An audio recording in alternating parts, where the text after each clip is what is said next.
The sharp clink of a silver spoon against a crystal champagne flute echoed through the private dining room of the Belmont Country Club. 30 of Connecticut's most affluent socialites fell completely silent, turning their attention to the head of the long mahogany table. My adoptive mother Barbara stood there draped in a custom silk gown that was ironically paid for by my own hard work. She offered the wealthy crowd a tragic theatrical smile before dropping the ultimate humiliation. The truth is, Rachel is not our biological daughter. We simply took pity on her. I am Rachel, 33 years old, and a lead cybersecurity auditor. For over 3 decades, I played the role of the grateful adopted child in a family that treated me like an emotional punching bag and a walking ATM. But standing there in that opulent room, listening to the shocked gasps of the elite guests, I did not cry. I did not scream or beg for an explanation. I simply picked up my linen napkin, wiped my mouth, and smiled. I looked directly into Barbara's eyes and said thank you for the honesty. Then I placed exactly $85 on the table to cover my sea bass and walked out, leaving them to figure out how to pay the $15,000 bill for the lavish party they insisted on throwing. Before I dive deeper into how I systematically dismantled their entire facade, let me know where you are watching from in the comments below. Hit the like button and subscribe if you have ever had to cut off toxic family members who mistook your silent endurance for weakness. Growing up in the manicured, affluent suburbs of Connecticut, my childhood was a masterclass in silent rejection. My adoptive parents, Richard and Barbara, presented the picture-perfect family to the outside world. But behind the iron-wrought gates of our sprawling estate, the emotional climate was freezing cold. Stephanie, my younger sister, was their biological miracle child. From the exact moment she was born, I became entirely invisible. While Stephanie received brand new cars, luxury vacations to Europe, and endless praise for doing the bare minimum, I was handed chores, heavy expectations, and the constant bitter reminder that I owed them for putting a roof over my head. I quickly poured all my energy into academics and technology. I knew early on that financial independence was my only guaranteed ticket out of their conditional love. Over the years, I built a highly lucrative and demanding career in digital forensics and cybersecurity. My daily life consists of tracking hidden assets, exposing corporate fraud, and securing impenetrable data systems for high-net-worth clients. Naturally, this profession means I deal strictly in cold facts, hard numbers, and absolute logic. Emotions are simply vulnerabilities in a system, and I learned to patch my own emotional vulnerabilities a long time ago. That analytical mindset is exactly what saved me at my 33rd birthday dinner. Barbara had insisted on hosting the party at the most exclusive restaurant in the county. I knew she did not do this to celebrate my milestone. She did this solely to show off to her country club friends and to impress the corporate executives she forced me to invite. Throughout the appetizers, she paraded Stephanie around the room, constantly boasting about Stephanie's new husband, Jamal.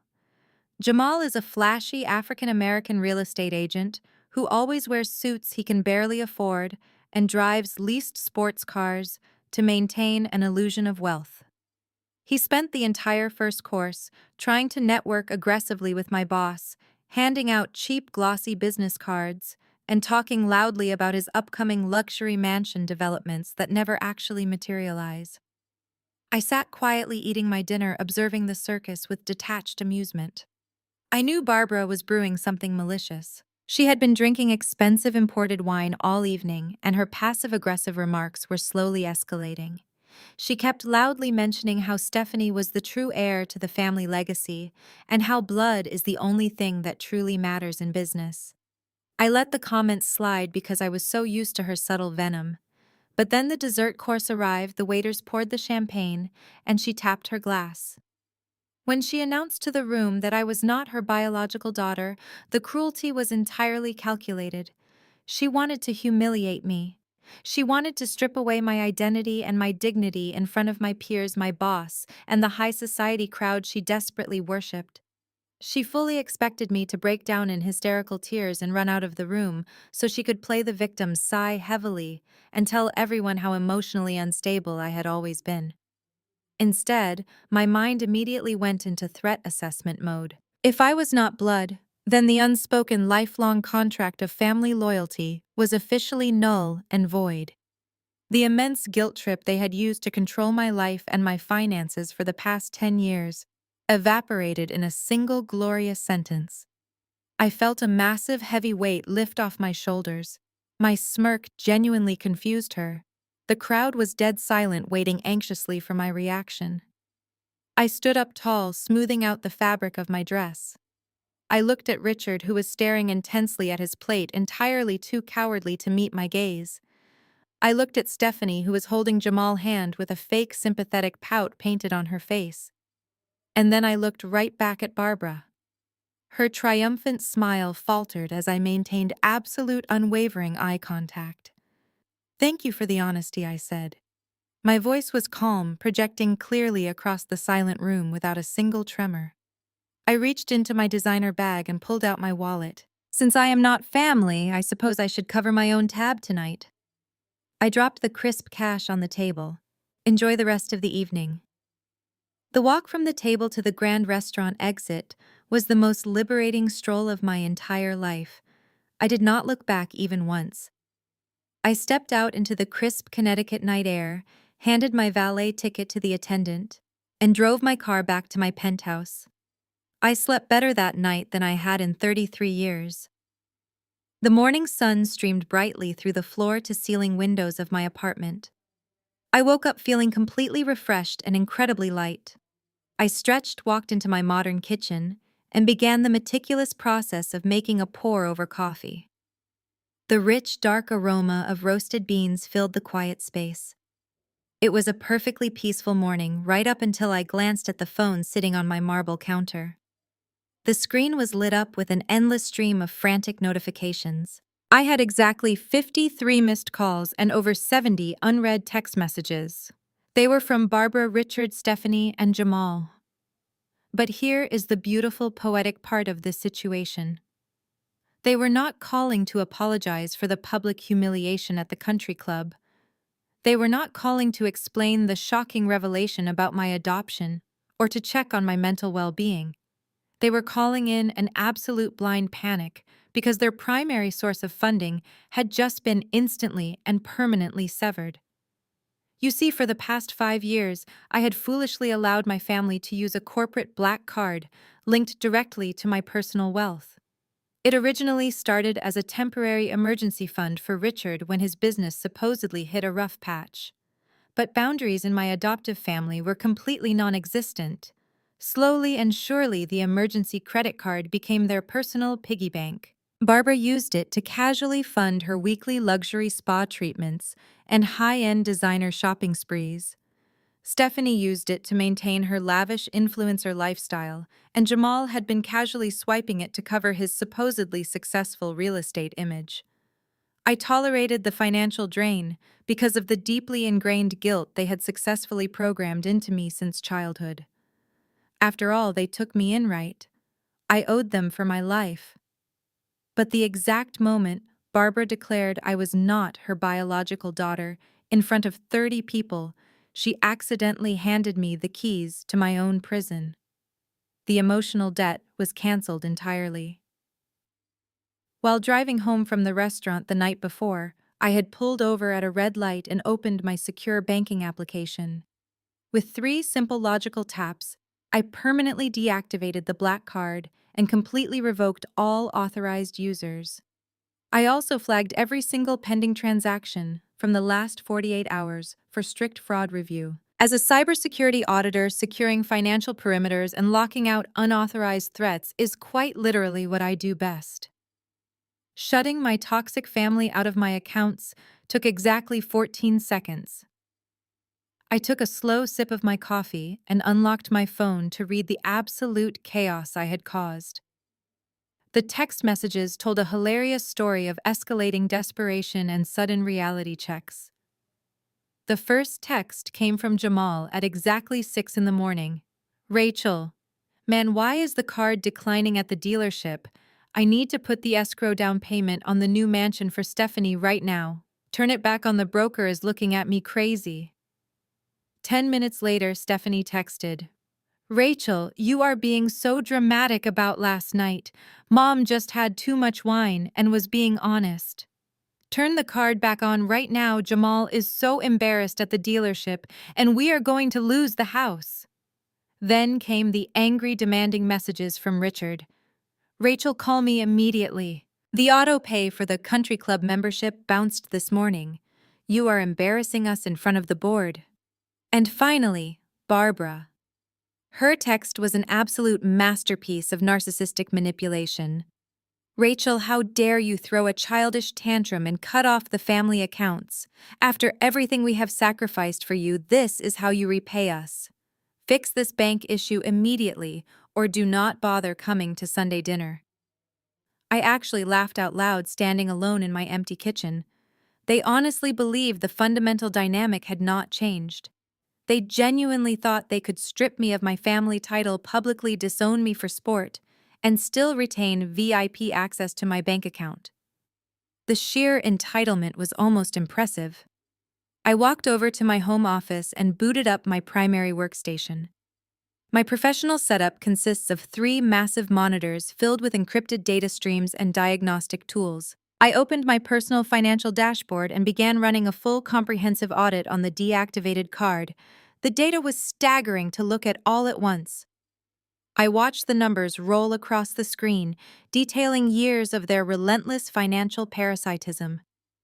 $800 at a luxury boutique here, $2,000 at a 5-star ski resort there.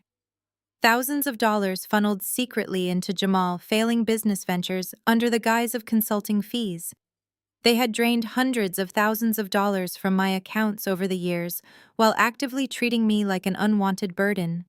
I felt a cold, calculated focus wash over my entire body. The emotional wound of last night was completely replaced by the analytical thrill of a flawless system lockdown. I did not reply to any of the text messages. I did not return a single frantic phone call. Silence is the most terrifying and effective weapon you can use against people who thrive on manipulating your emotional reactions. By ignoring them completely, I was entirely taking away their power. I was shifting the entire balance of the relationship without saying a single word. Instead of typing out an emotional paragraph that they would just twist and use against me, I drafted a short, highly formal email to my wealth management team. I explicitly instructed them to permanently block any future authorization requests from Richard, Barbara, Stephanie, and Jamal. I also requested a complete certified digital statement of every single charge they had made over the past 5 years. I knew I was going to need that precise physical data for the legal war that was inevitably coming. My phone buzzed aggressively across the desk, vibrating against the wood. It was Jamal calling for the 14th time. The screen flashed brightly with his name. I just leaned back in my chair and let it ring. I watched the call fail and go to voicemail. He was finally starting to realize that the bank vault was permanently sealed. This was no longer just about a ruined birthday dinner or a cruel champagne toast.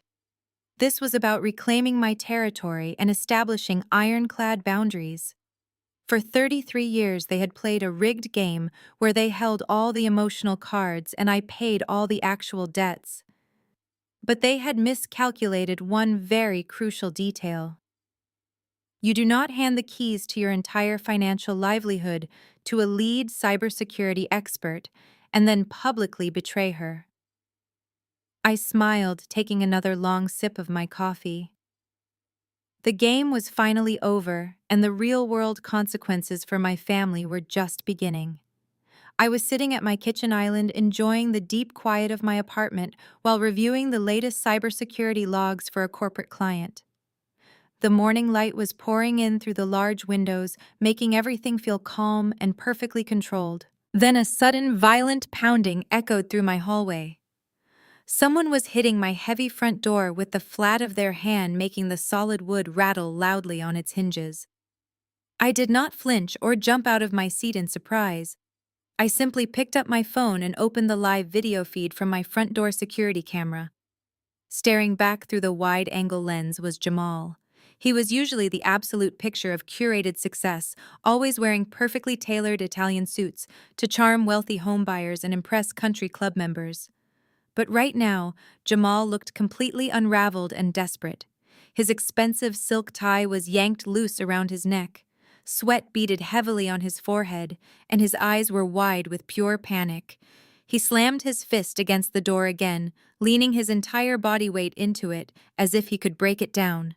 "Rachel, open the door right now!" he yelled angrily. His voice was muffled through the heavy wood, but the high-definition microphone picked up every single desperate syllable perfectly. "Stop playing these petty games and fix this credit card issue immediately." I tapped the microphone button on my digital screen. My voice projected clearly through the hallway speaker. "Good morning, Jamal," I said, keeping my tone completely level and unaffected. "Banging on my door like a wild animal is a great way to get escorted out by building security. What exactly do you want from me today?" He glared back into the camera lens, his chest heaving up and down. "You know exactly what I want, Rachel. The black card is declining. I am sitting at the title office with my broker and my escrow deposit just bounced. Do you have any idea how embarrassing this is for me? You need to log into your banking portal and authorize the $150,000 transfer right now. We are supposed to close on the luxury mansion today, and Stephanie is already picking out imported Italian furniture. Turn the card back on this instant." I watched him pace back and forth through the camera feed. $150,000. He actually believed he could casually use my corporate account for a massive down payment on a luxury estate for my sister. The sheer audacity of his demand was genuinely hard to comprehend. "Jamal," I replied slowly and clearly so he would understand every word. "That card is permanently deactivated. You are no longer an authorized user. Neither is my sister, nor anyone else in your family. Your transaction did not bounce because of a bank error. It bounced because I personally blocked it. Go back to the title office and write a check from your own bank account." The color completely drained from his face, leaving him looking pale and sick. He puffed his chest out, trying desperately to regain some semblance of control over the humiliating situation. He leaned much closer to the speaker, and his tone shifted rapidly to a classic gaslighting routine. "Rachel, listen to yourself," he pleaded, trying to sound like the calm and reasonable one. "You are being completely irrational just because Barbara hurt your feelings last night. Do you realize how horribly selfish you are being right now?" He pointed an accusing finger at the camera, continuing his desperate rant. "I am out here grinding every single day trying to build a legitimate real estate empire, and you are actively sabotaging my reputation over a petty family grudge. If this deal falls through, my top investors will walk away from me forever. You are deliberately ruining my career and destroying Stephanie's dream home just to throw a childish tantrum. Open the door and let us fix this like adults before you do permanent damage to my business." I listened to his entire dramatic speech without interrupting him once. In my line of work as a cybersecurity auditor, I analyze behavioral threat patterns every single day. Jamal was using a textbook manipulation tactic that abusers and financial users love to deploy. He tried to deflect the blame entirely, minimize the original cruel offense, play the absolute victim, and then accuse the actual victim of being the aggressive party. It was pathetic and completely transparent to anyone paying attention. I pressed the microphone button again. "Jamal, let me make this crystal clear for you. I am not being irrational. I am being incredibly precise. Barbara publicly severed our family ties in front of 30 people. Since I am no longer part of your family, I am no longer your silent financial backer. Furthermore, your business reputation is yours alone to manage. If your grand real estate empire relies entirely on siphoning funds from your wife-adopted sister credit card, you do not have an empire. You simply have a massive fraud scheme built entirely on my hard work." Jamal started pacing frantically in the hallway again, running his hands over his head. "Rachel, please," he said, his voice suddenly cracking with genuine fear and desperation. "You cannot do this to us today. If we do not wire the funds by noon, we lose the house, and my investors will legally sue me. I do not have that kind of liquid cash right now. Just turn it on for this one single transaction and I promise I will pay you back with my next big commission check. I swear to you I will make it right. I let out a soft, cold laugh that echoed out into the empty hallway. Pay me back, just like you paid me back for the luxury car lease last year. Or the $20,000 you borrowed for that failed commercial flip downtown. Jamal, your financial incompetence is not my personal liability. You wanted to play the role of the wealthy real estate mogul for your friends. Now you get to pay the big shot bills all by yourself. Welcome to the real world. He stepped aggressively back toward the door, raising his fist to start pounding against the wood again. Rachel, open this damn door and look me in the eye when you say that to me. I will give you exactly 60 seconds to leave my hallway. I interrupted, my voice dropping very cold and serious. If you hit my door one more time, I will send this high-definition footage directly to the concierge and have the police arrest you for trespassing. I paused, letting the heavy silence stretch before delivering the absolute final blow. And if you ever try to run a charge on any of my accounts again, I will hand over a complete forensic audit of your spending history directly to the Internal Revenue Service. Do we understand each other right now? Jamal froze completely in place. His raised fist hovered mere inches from the wood. He stared directly at the camera lens and finally understood that the free ride was completely over. The absolute finality in my voice left no room for any further negotiation or manipulation. He slowly lowered his shaking hand. His chest heaved as he let out a defeated, heavy breath, realizing he had officially lost. Without saying another single word, he turned around and walked heavily down the long hallway, disappearing toward the elevators. I watched the empty hallway on the security screen for a long moment before closing the application. The financial crisis was fully over for me, but for Jamal, the real nightmare was just beginning. I spent the next few hours after Jamal left, entirely immersed in my corporate audit reports. The rhythmic sound of my keyboard filling the quiet apartment was a soothing reminder of the life I had built for myself, a life built on logic, hard work, and verifiable data. But I knew my adoptive family would not give up that easily. When a parasite is suddenly cut off from its host, it does not simply walk away quietly. It panics and attempts to bite harder. I fully expected them to escalate the situation before the day was over. I just did not realize how incredibly predictable and sloppy their next move would be.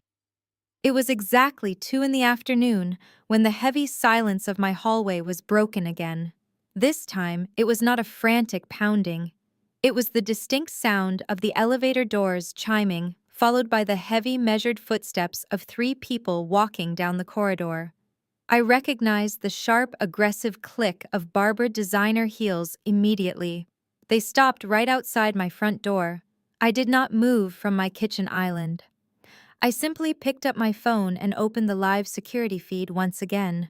Standing in the hallway was Barbara wearing a pristine white pantsuit, looking as though she was about to attend a high society luncheon rather than threaten her daughter. Beside her stood Richard, my adoptive father, shifting uncomfortably in his expensive golf clothes. He always let Barbara do the dirty work while he stood by to reap the financial rewards. Standing slightly behind them, looking extremely bored and holding a clipboard, was a man I instantly recognized as the junior property manager for the building. I watched through the high-definition camera as Richard awkwardly bent down and slid a thick piece of bright yellow paper under my heavy wooden door. It made a soft scraping sound as it crossed the threshold and stopped on my hardwood floor. I slowly stood up, walked over to the door, and picked it up. It was a formal 24-hour eviction notice printed on the official letterhead of their family real estate holding company. The document was filled with aggressive legal jargon demanding that I vacate the premises immediately due to a sudden and immediate termination of my lease agreement. Before I could even finish reading the poorly drafted document, Barbara's voice drifted through the door. Her tone was dripping with absolute smugness and a disturbing level of satisfaction. "Rachel, I know you are in there," she sang out loudly as if she were talking to a stubborn toddler. You really thought you could just throw a temper tantrum, lock us out of our own accounts, and face absolutely no consequences? Did you honestly forget who owns the roof over your head? This entire building is property of the family holding company.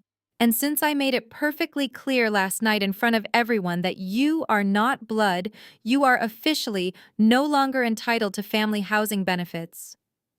I stood completely still, holding the yellow paper. The sheer audacity of her logic was fascinating to analyze. She had publicly disowned me to humiliate me, and was now trying to weaponize that same disownment to render me homeless. It was a classic scorched earth tactic. Destroy the target's sense of security to force immediate compliance. You have exactly 24 hours to pack your little computer equipment and get out. Barbara continued, her voice growing sharper and more demanding. Unless, of course, you are ready to stop acting like a selfish, spoiled brat and apologize to this family. You will log into your banking portal right now and reactivate the corporate credit card. And you will personally wire the $150,000 escrow deposit directly to Jamal Title Company. If you do that right now and apologize to Stephanie for ruining her morning, I will graciously tear up this eviction notice and let you stay in your little apartment. I could hear the property manager sigh heavily in the hallway, clearly uncomfortable with being dragged into a toxic family extortion scheme. I looked down at the eviction notice again. It was signed by Richard, listed as the primary managing director of the holding company. The legal arrogance was almost laughable. Richard cleared his throat and leaned closer to the door, deciding it was finally his turn to speak. Rachel, you need to listen to your mother, he said, trying to project an authority he did not actually possess. We do not want to do this the hard way, but we have the property manager right here with us. This is a legally binding notice. If you do not wire that money for Jamal House and turn those cards back on, we will be back here tomorrow morning with the local police. We will have law enforcement physically remove you from the premises, and we will have the maintenance staff throw every single piece of your furniture and clothing right out onto the street. Do not test us, Rachel. You have no legal rights here because you are not family anymore. I closed my eyes and took a slow, deep breath, letting their ridiculous threats wash over me. In my profession, dealing with cyber extortionists and ransomware hackers, I have learned that the loudest threats usually come from the weakest positions. A hacker who has truly compromised your system does not stand outside your door screaming and demanding you hand over the keys. They simply take what they want.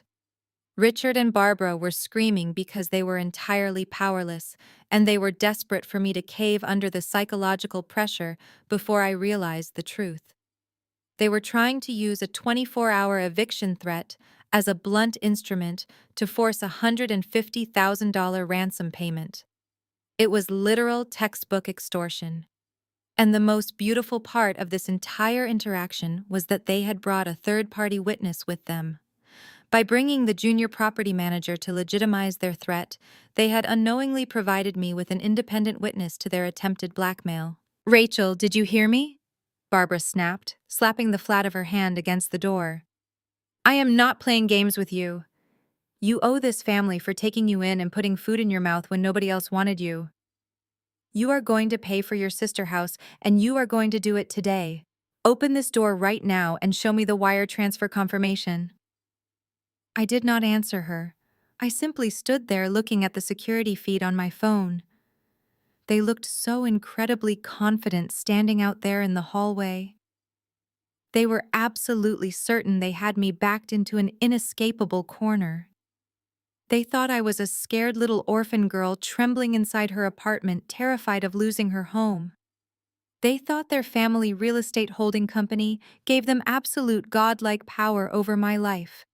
But they had made a massive, catastrophic miscalculation. A miscalculation so profoundly stupid that it almost made me feel a tiny shred of pity for them. Almost. In their desperate blind greed to secure funding for Jamal's fake real estate empire and maintain Barbara's lavish lifestyle, they had completely forgotten their own financial history. They had forgotten the quiet, discreet transactions that took place when their company was bleeding cash 2 years ago. I slowly folded the yellow eviction notice precisely in half, and then in half again, slipping it neatly into my pocket. It was a wonderful piece of physical evidence that my lawyers were going to absolutely love. I smiled to myself, feeling a rush of cold, calculating energy. I walked over to my heavy, reinforced front door and placed my hand on the cold metal of the deadbolt. It was finally time to show them exactly who they were trying to extort. I took one last look at their smug, expectant faces on my security screen, turned the deadbolt with a loud, heavy click, and pulled the door wide open. I looked at Barbara, who had a triumphant sneer plastered across her heavily made-up face. I looked at Richard, who was trying to stand tall and intimidating, and I looked at the nervous property manager who was clutching his clipboard like a shield. The hallway was perfectly quiet for a long, tense second. They expected me to be crying or begging for their forgiveness. They expected me to hand over my financial independence to save my home. Instead, I gave them a calm, chilling smile. They were standing on my property, making demands, and it was time for reality to crush their delusions. I pulled the heavy front door open and stepped out into the brightly lit hallway. Barbara immediately crossed her arms over her pristine white suit, projecting an aura of absolute victory. She actually had a small, self-satisfied smirk playing on her lips, fully expecting to see me broken and crying. Richard stood slightly behind her, trying his hardest to look like a stern, commanding patriarch, but his posture was completely rigid and unnatural. The junior property manager stood off to the side, holding his clipboard, looking like he desperately wanted to be literally anywhere else in the building. "Well," Barbara said, her voice echoing sharply in the quiet corridor, "I am glad to see you finally decided to act like an adult and face reality, Rachel.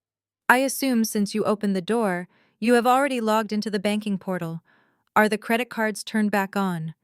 Did you wire the $150,000 to your sister title company yet? If you show me the confirmation receipts right now, I will kindly ask this gentleman to tear up your eviction notice, and we can put this entire unfortunate family misunderstanding behind us today." I did not look at Barbara. I did not even acknowledge that she had spoken. My total lack of reaction seemed to genuinely confuse her, and her smug smile faltered for just a fraction of a second. Instead, I turned my entire attention directly to the junior property manager. I took one step toward him and watched as he nervously shifted his weight, clutching his little clipboard tighter to his chest. "Good afternoon," I said, keeping my voice incredibly calm and professional. "Can you please tell me your name and your exact official position within this building management team?" He swallowed hard, clearly intimidated by the sudden shift in the atmosphere. "My name is David," he stammered lightly. "I am the junior leasing coordinator for the residential floors. Mr. and Mrs. Vance asked me to accompany them to serve this official notice of eviction." He held up his pen defensively as if to prove he was just doing his job. I nodded slowly, making sure my body language remained completely relaxed. "Thank you, David," I replied. "Since you are an official representative of the building management, I need you to verify a few important legal details for me today." I reached into the inner pocket of my tailored blazer and pulled out a thick, perfectly folded stack of legal documents. These were not quickly typed threats printed on cheap company letterhead. These were officially notarized, state-certified property deeds bound with heavy blue legal backing. I smoothly unfolded the documents and handed the thick stack directly to David. Barbara let out a sharp, dramatic sigh, rolling her eyes in pure annoyance. "Oh, for heaven's sake, Rachel," she snapped impatiently. "What kind of childish game are you trying to play now? You do not have any legal rights to this apartment." David adjusted his glasses and looked down at the first page of the heavy document. I watched his eyes scan the bold black text, and I saw the exact moment his brain processed the information. His jaw actually dropped open slightly, and all the color drained rapidly from his cheeks. He looked up at me, then looked over at Richard, and then looked frantically back down at the paperwork in his hands.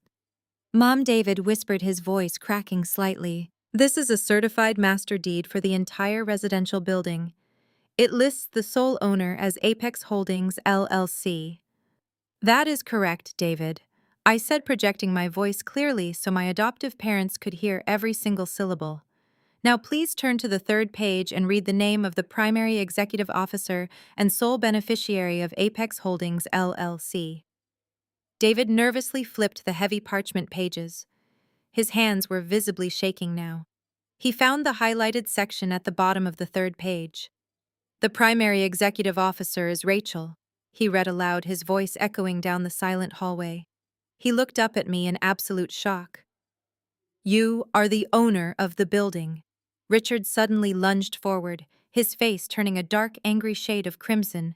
Give me that paper, he demanded, snatching the documents right out of David's trembling hands. That is impossible. That is a forged document. My family real estate holding company owns this entire block. We have owned it for 15 years. I am the managing director.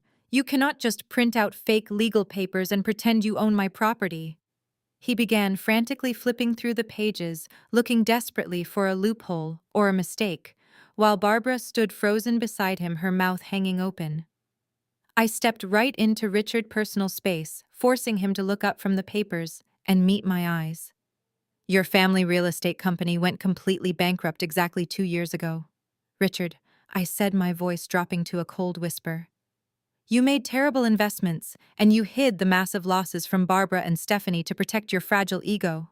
When the bank threatened to foreclose on this entire block, you quietly sold the building to a private anonymous LLC to cover your secret debts and avoid public humiliation. You sold it to Apex Holdings for pennies on the dollar. The profound silence in the hallway was absolutely deafening. Richard stared at me, his eyes wide with pure terror as his deepest, darkest secret was suddenly dragged out into the bright light. Barbara turned to look at him, her face completely pale. Richard, what is she talking about? Barbara demanded, her voice trembling with rising panic. Tell me she is lying right now. Tell me you did not sell our family properties. But Richard could not speak. He just stood there, clutching the legal documents, breathing heavily, his entire fake empire collapsing right in front of his eyes. I did not build my career in digital forensics by being stupid. Richard? I continued, my tone completely devoid of any sympathy. When you casually asked me to review your company's cybersecurity protocols 3 years ago, I saw all of your hidden financial ledgers. I saw the massive debt. So when you secretly put the building up for sale, I created an anonymous LLC, and I bought it myself. I have been your landlord for 2 entire years. Every single time you threatened to kick me out of my apartment, I was quietly paying the property taxes on your own home. I reached back into my blazer pocket and pulled out one final piece of paper. It was not yellow, and it was not a fake eviction notice. It was a legally binding trespassing warning, officially stamped by the local police department. I took the heavy master deed out of Richard's limp hands and smoothly replaced it with the trespassing warning. This is a formal police notice, I announced clearly. You are currently standing on private property that you do not own. You have exactly 3 minutes to turn around, walk to the elevator, and exit my building. If you are still here, I will immediately call the local law enforcement. I closed the heavy front door, leaving Richard, Barbara, and the junior property manager standing in the hallway in absolute stunned silence.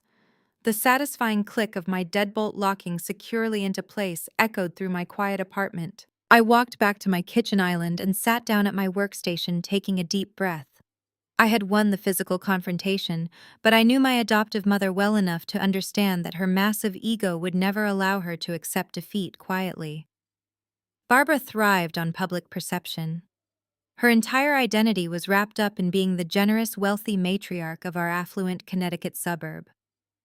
Stripping away her power in private was one thing, but I knew she would immediately seek to control the public narrative before I could expose the truth to her precious social circle. It took exactly 2 hours for her desperation to manifest into a full-blown public attack. I was deep into reviewing a security firewall for a client when my personal phone buzzed violently across my desk. It was not a phone call. It was a notification from the private community Facebook group for the Belmont Country Club. The group had over 800 members consisting of the wealthiest families, local business owners, and elite socialites in our county. It was the exact same crowd Barbara had tried to show off to at my birthday dinner the night before. I clicked on the notification and a video immediately began playing on my screen. There was Barbara sitting in the lavish living room of her sprawling estate. She was no longer wearing the sharp white power suit from the hallway confrontation. Instead, she wore a simple plain cardigan without any makeup. Her hair was slightly disheveled. It was a perfectly calculated visual downgrade designed to make her look incredibly vulnerable and fragile. She stared directly into the camera and forced a massive crocodile tear to roll down her cheek. "Hello, everyone," she began, her voice trembling with expertly faked emotion. "I am making this video today because our family is going through an unimaginable tragedy. As many of you know, we adopted Rachel when she was just a little girl.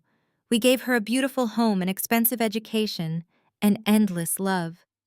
We treated her exactly like our own flesh and blood. But yesterday she did something so cruel and so manipulative that it has left us completely devastated." I leaned back in my chair, watching her Oscar-worthy performance unfold on my screen. Barbara took a ragged breath and wiped her eyes with a tissue. She used her background in cybersecurity to secretly hack into our family real estate holding company. Barbara lied flawlessly to the camera. She manipulated the legal documents and somehow transferred the deed of her apartment building entirely into her own name. She stole our family assets right out from under us. And today, when Richard and I simply went to talk to her about this terrible misunderstanding, she threatened to call the police and have us thrown in jail. We are facing absolute financial ruin because the daughter we raised with so much love has decided to leave us completely destitute. Please pray for our family during this nightmare." The video ended and I simply stared at my screen. The sheer audacity of her lies was breathtaking. She had completely twisted the reality of Richard selling the building to cover his own bankruptcy and framed me as a mastermind criminal who somehow hacked a state-certified property deed. It was a completely absurd accusation to anyone who understood basic real estate law, but to the bored wealthy housewives and gossiping neighbors of the country club, it was the ultimate scandalous entertainment. Within minutes, the fallout began. My phone started vibrating continuously as text messages and social media alerts flooded my screen. The neighborhood smear campaign was fully underway and the herd mentality was vicious. People who had not spoken to me in years were suddenly taking it upon themselves to be the moral police on behalf of my poor, victimized adoptive parents. The first text message came from my Aunt Susan. "Rachel, I just watched your mother video. I am absolutely disgusted by your behavior. After everything that family did to pull you out of the gutter, you steal their property. You are a truly evil and ungrateful girl. Do not ever contact this side of the family again." Then a text from a neighbor who lived 2 doors down from my parents. "I cannot believe you would leave your poor mother crying like that. You should be deeply ashamed of yourself. You need to give them back their building immediately before we call the police on you ourselves." The comments section under the Facebook video was even worse. Hundreds of comments poured in calling me a thief, a sociopath, and a terrible mistake of an adoption. People were tagging my corporate employer, demanding that I be fired for committing fraud. Stephanie chimed in on the comments section, playing the devastated sister, writing lengthy paragraphs about how the stress was ruining her marriage to Jamal and preventing them from buying their dream home. They were using public outrage to try and bully me into submission, hoping the sheer volume of hate would force me to surrender the property and turn the credit cards back on just to make the public nightmare stop. Most people would have completely broken down under that massive wave of public hatred. Most people would have frantically typed out a long, emotional response in the comment section, trying desperately to defend their character and explain the complicated truth about the bankruptcy and the LLC. They would have argued with angry neighbors and pleaded with extended family members for understanding. But I am not most people. I do not engage in emotional warfare on public forums because words on the internet are cheap and easily manipulated. I deal strictly in undeniable data and hard legal facts. Defamation of professional character is a very serious legal offense, especially when it directly threatens the career of a high-level cybersecurity auditor. I did not shed a single tear, and I did not type a single defensive reply. Instead, I booted up my specialized forensic archiving software. This program is designed to capture and preserve digital evidence in a format that is completely admissible in a court of law. I opened the Facebook group and began silently recording everything. I captured the high-resolution video of Barbara telling blatant lies about me hacking her company. I archived every single defamatory comment, taking special care to capture the timestamps and the profile information of the people making threats against my job. I then connected my phone directly to my secure server and ran a complete extraction of every single hateful text message pouring in from my extended family and neighbors. I categorized the messages by sender severity and specific legal threat. I watched my digital folders grow larger and larger as my family actively dug their own legal grave on social media. This was truly the most brilliant and terrible mistake they could have possibly made in their entire lives. I arrived at my corporate office the following morning feeling an immense sense of clarity and purpose. The high-rise building in the downtown financial district was a fortress of glass and steel. It was a place where emotions were completely irrelevant and only raw data mattered. I walked past the security desk, swiped my encrypted access badge, and rode the private elevator up to my floor. After spending the entire previous evening meticulously archiving my adoptive mother, ridiculous social media smear campaign, I was fully prepared to get back to my actual job. My desk was exactly how I left it, perfectly organized and free of any personal distractions. I sat down in my leather chair, booted my secure workstation, and took a long sip of my black coffee. For the first 2 hours of the morning, everything was incredibly peaceful. I was running a vulnerability scan for a major banking client, and the servers hummed quietly in my office. Then my desk phone rang. It was the front lobby receptionist letting me know that a legal courier was waiting downstairs with a package. I took the elevator back down to the lobby. The courier was a tall man wearing a dark suit and holding a thick, heavy manila envelope. He asked to see my identification before handing over a digital tablet. I signed my name with my finger, took the heavy packet, and thanked him. The return address, printed in bold black ink, belonged to one of the most expensive corporate law firms in Connecticut. They were the exact legal team that Richard always bragged about keeping on a massive monthly retainer. I carried the envelope back up to my office, closed my glass door, and locked it. I sat down, reached for my stainless steel letter opener, and sliced the envelope open. I slid the thick stack of premium legal paper out onto my desk. The document was over 50 pages long, filled with dense, intimidating legal jargon designed specifically to confuse and terrify the average person. But I am an auditor. I spend my life dissecting complex corporate documents, looking for the hidden truth buried in the fine print. I bypassed the aggressive cover letter and flipped straight to the core legal filings. As my eyes scanned the bold headings, the puzzle clicked into perfect place. Suddenly, the cruel public humiliation at my birthday dinner made absolute sense. Barbara had not stood up in front of 30 people and declared I was not her biological daughter just because she had too much wine. It was never a spontaneous act of cruelty. It was a highly calculated, premeditated legal strategy. The documents laid out the greedy scheme in black and white. It all revolved around my late grandfather. When he passed away over a decade ago, he established a massive trust fund for his grandchildren. The principal amount of the trust was exactly $10 million, and it was explicitly structured to mature and distribute the funds next month, right after my 33rd birthday. The terms of the trust were incredibly specific. My grandfather was a strict traditional man who valued family loyalty above everything else. He stipulated that the $10 million was to be divided equally among his recognized legal descendants. For my entire life, I had been legally recognized as his granddaughter through my adoption. But Richard and Barbara had found a supposed loophole in the trust language.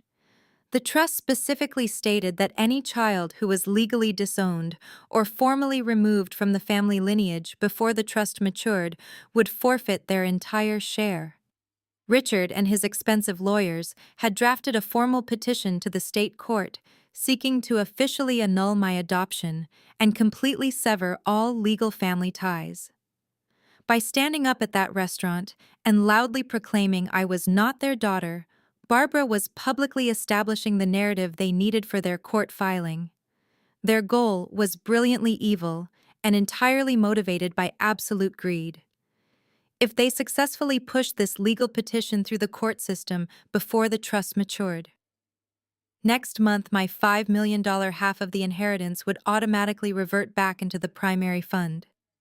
That meant the golden child Stephanie would inherit the entire $10 million all by herself. And since Stephanie was married to Jamal, who was drowning in massive real estate debt, Richard and Barbara knew they could easily control and siphon all of that money right out of Stephanie's hands.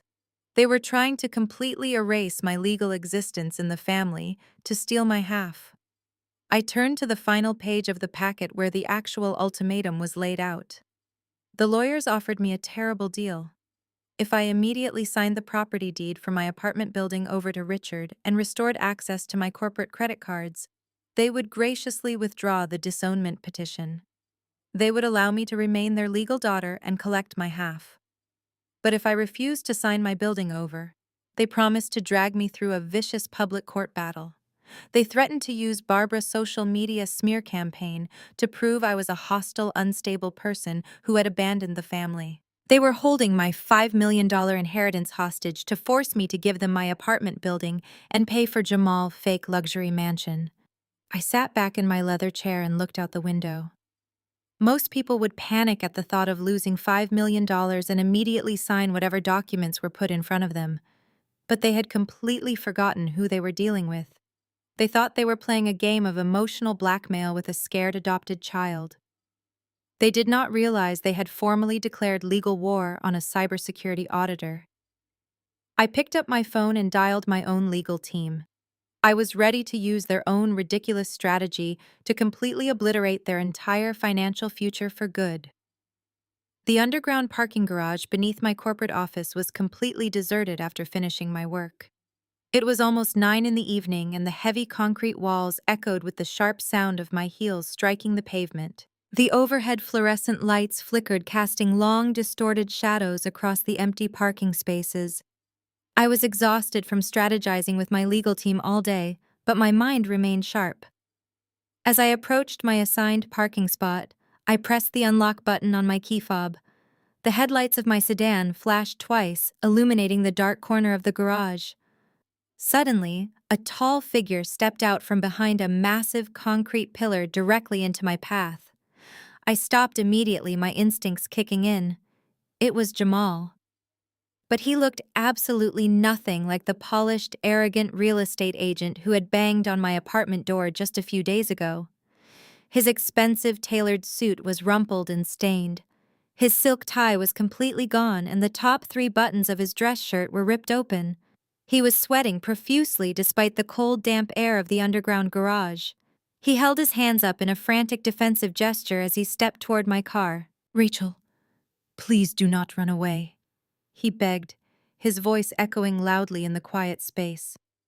"I am not here to cause any trouble, I swear to you. I just need exactly 5 minutes of your time." I did not reach for my phone to call building security just yet. I stood my ground, keeping a safe distance between us, and looked at him with absolute disgust. "You are officially trespassing on private corporate property." "Jamal," I said, keeping my tone completely flat. "Give me one good reason why I should not have you arrested right now."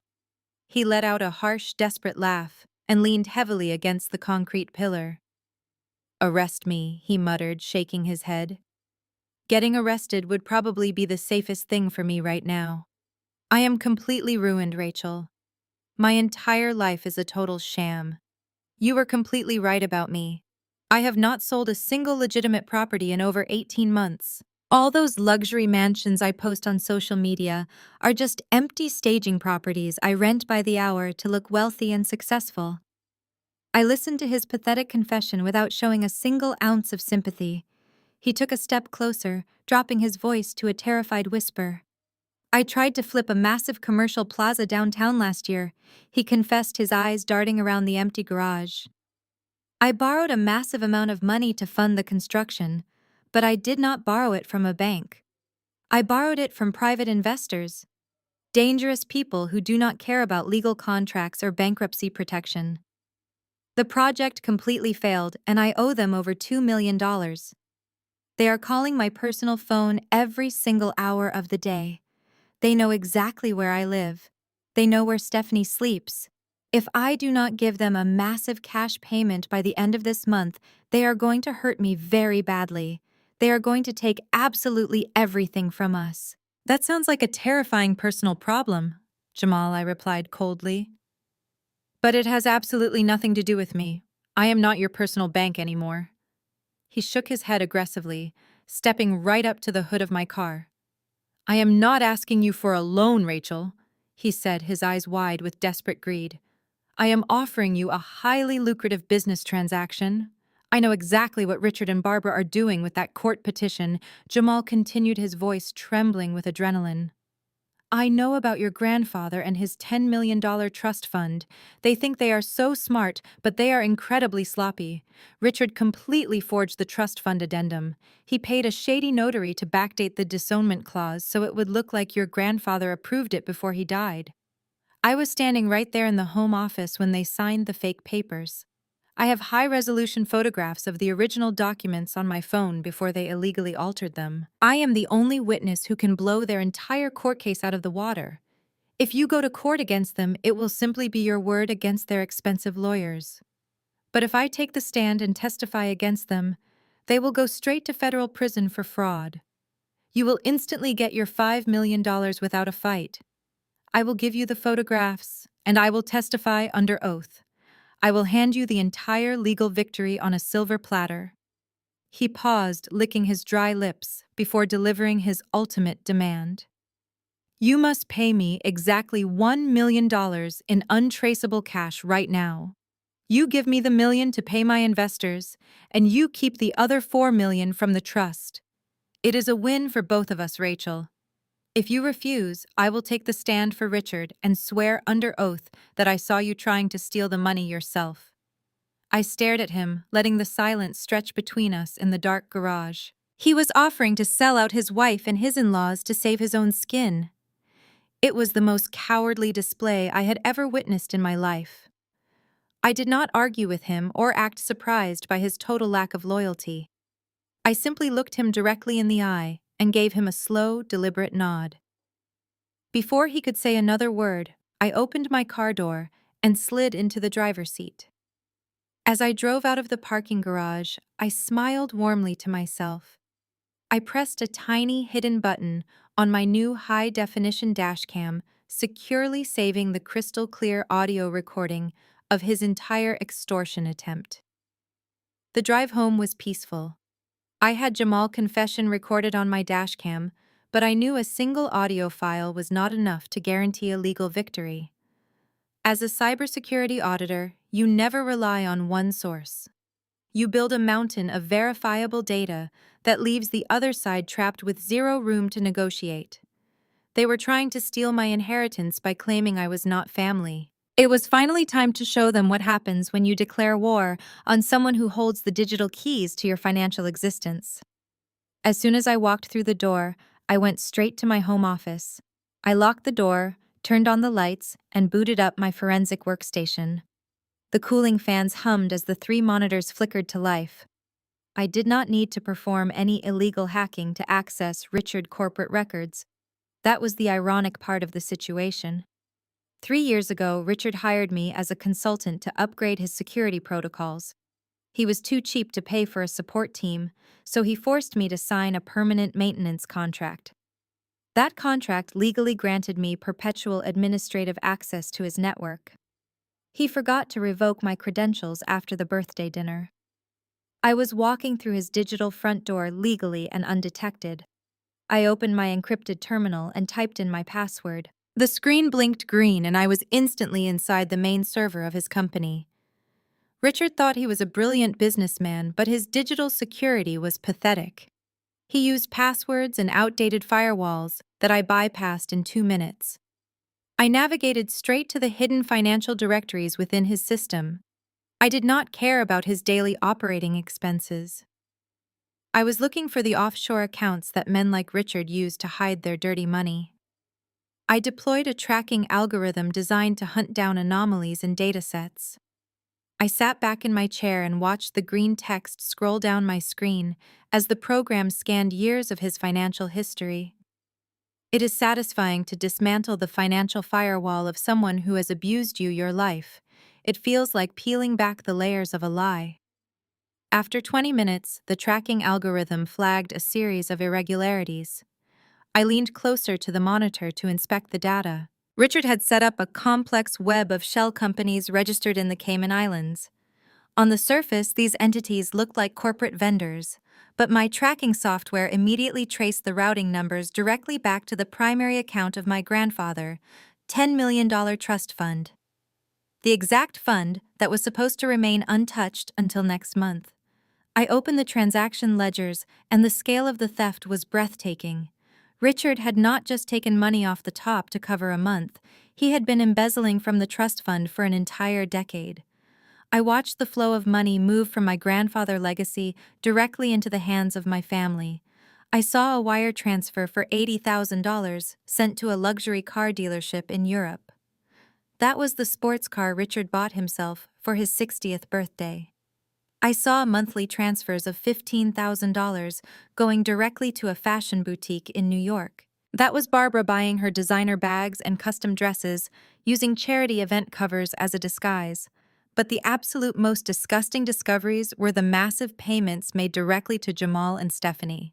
Richard had secretly funneled over $600,000 into Jamal's failing real estate business over the last 2 years, trying to prop up the golden child husband. Every time Jamal lost money on a bad commercial investment, Richard stole from the trust fund to cover the losses and protect the family image. They were living like absolute royalty, while constantly telling me I was a terrible burden who owed them for every meal I ate. I felt my heart beating rapidly, but I was not angry at all.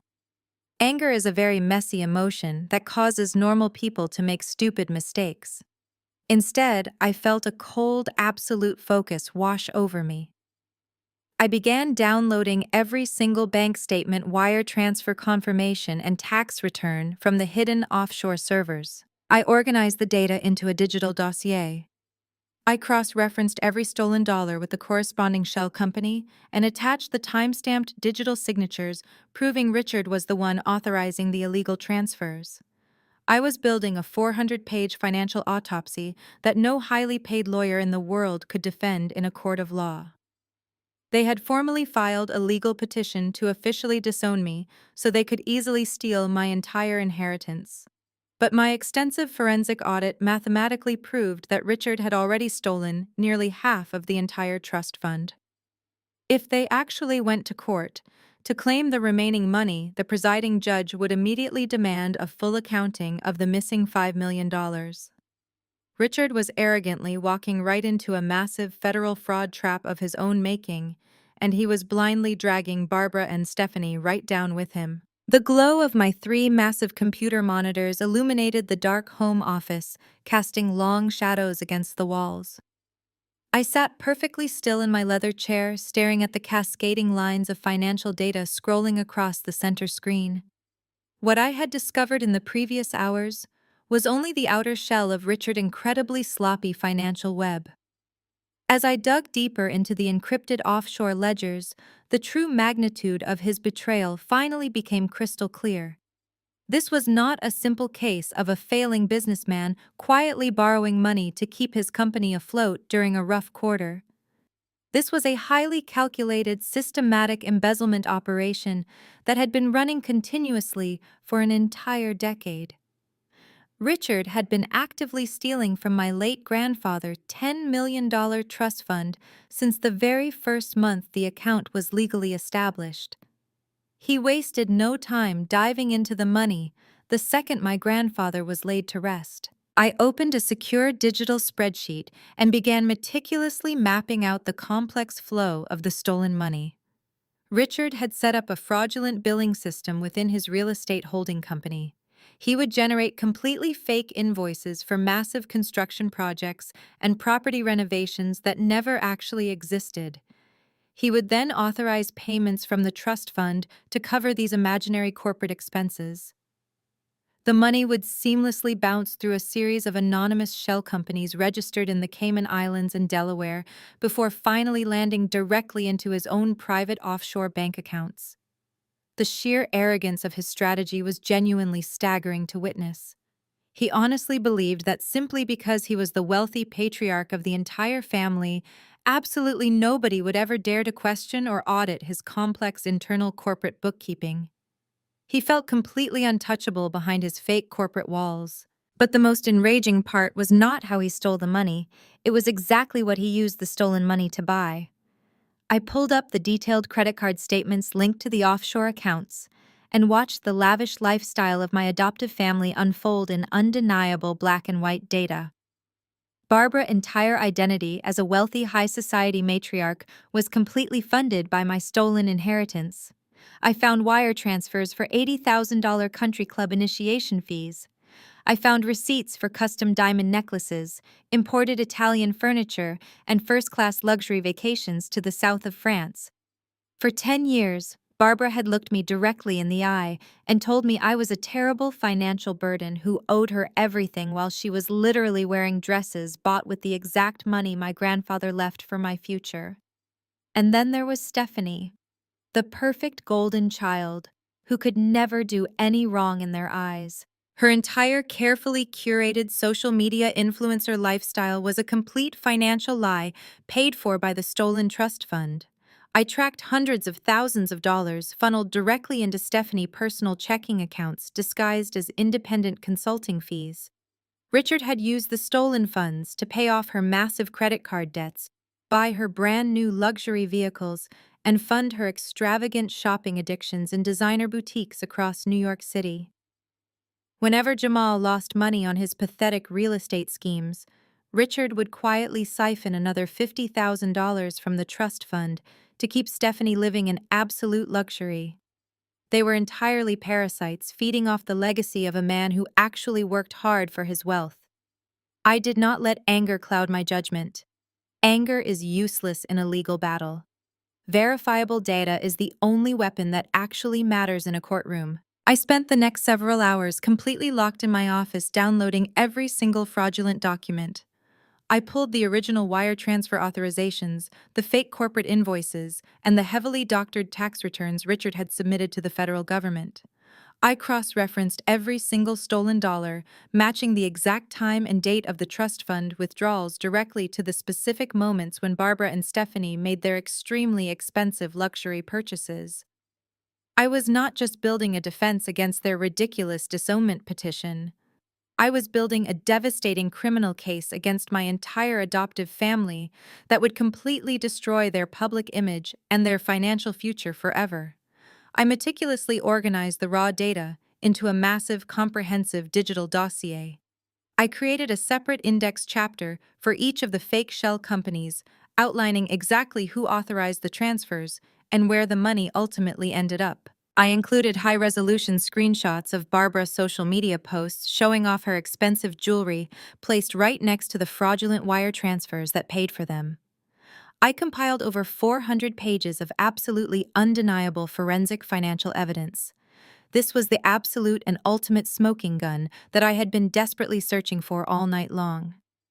It was a perfectly constructed, indestructible fortress of data that completely exposed Richard as a federal criminal and Barbara and Stephanie as his greedy accomplices.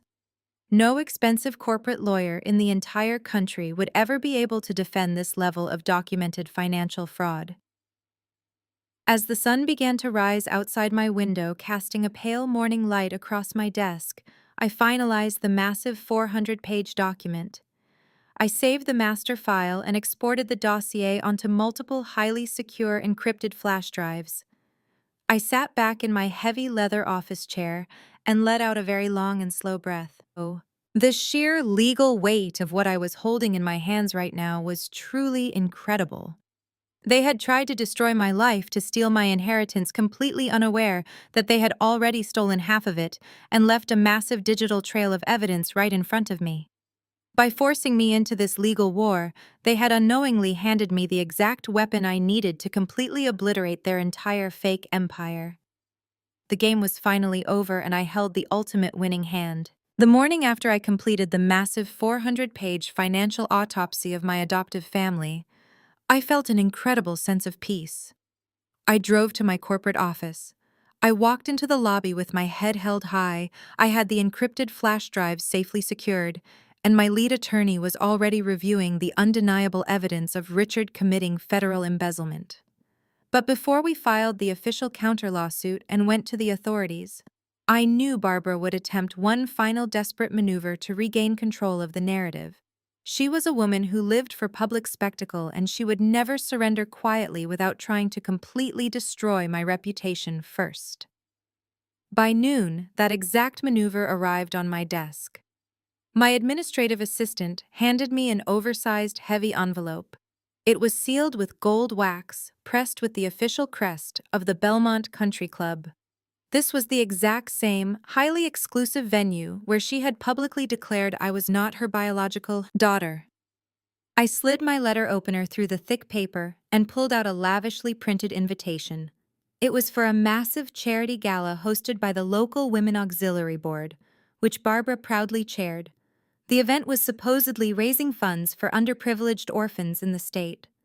The sheer irony of my adoptive mother hosting a charity event for orphans while actively trying to disown me and steal my inheritance was completely laughable. But as I read the fine print at the bottom of the invitation, the true malicious nature of the event became crystal clear. The invitation was not just sent to me, it was a formal corporate summons. Barbara had specifically invited the entire executive board of my cybersecurity firm, including my primary boss, the chief executive officer. She had even offered to sponsor a platinum corporate table right near the front stage, completely free of charge for my company executives. In the highly competitive and strict corporate world of financial data security, trust and absolute ethical integrity are the only currencies that matter. If an auditor is even suspected of corporate theft or personal financial fraud, their career is instantly, permanently terminated. Barbara was setting a massive public trap. Her strategy was incredibly transparent but undeniably dangerous if left unchecked. She planned to use the charity gala as a grand theatrical stage to publicly confront me in front of the wealthiest people in Connecticut, and more importantly, in front of the man who signed my paychecks. I knew exactly how the night would unfold in her twisted mind. She would take the microphone, shed her fake crocodile tears, and tell the entire room that her ungrateful adopted daughter had hacked the family real estate holding company and stolen their apartment building. She would brand me as a dangerous cybercriminal and a sociopathic thief. She wanted my boss to hear these horrible accusations live in person, so he would fire me on the spot, stripping away my only source of independent income and leaving me completely vulnerable to their legal extortion regarding the trust fund. Most people would be absolutely terrified by this level of targeted professional sabotage. They would immediately reply no and hide in their apartment, hoping the rumors would eventually blow over. They would beg their boss not to attend the gala or try to explain the complicated family drama beforehand, sounding defensive and guilty. But I do not run from conflict, and I certainly do not let abusers dictate the terms of engagement. By inviting my chief executive officer to this ridiculous country club event, Barbara had made the most fatal miscalculation of her entire life. She was essentially building a magnificent public stage and inviting the perfect audience for me to execute my own flawless counterattack. I sat at my desk and carefully placed the gold-embossed invitation next to my encrypted flash drive. I smiled warmly, looking out the window at the bustling city below. Barbara wanted a public execution. She was going to get one, but she had no idea that she was actually building her own professional guillotine. I opened my digital calendar and officially accepted the invitation. I then sent a brief professional email to my boss confirming my attendance and telling him I looked forward to seeing him at the corporate table. I wanted him there. I wanted him to see exactly how thorough and ruthless his lead cybersecurity auditor could be when dealing with actual financial criminals. The next 48 hours were spent entirely in quiet preparation. I did not need to practice any speeches or prepare any emotional defenses. I simply transferred the most devastating pages of my financial dossier directly onto my sleek digital tablet. I selected the highest resolution images of the fake shell company ledgers, the fraudulent wire transfers, and the offshore bank accounts that Richard had used to steal the trust fund money. I also pulled the exact credit card receipts, showing Barbara buying luxury goods with the stolen money. I organized everything into a highly streamlined visual presentation that could be easily understood by anyone in the room. When the important evening of the gala finally arrived, I felt a surge of cold, calculated adrenaline. I did not wear a flashy designer gown or heavy makeup like Stephanie and Barbara would.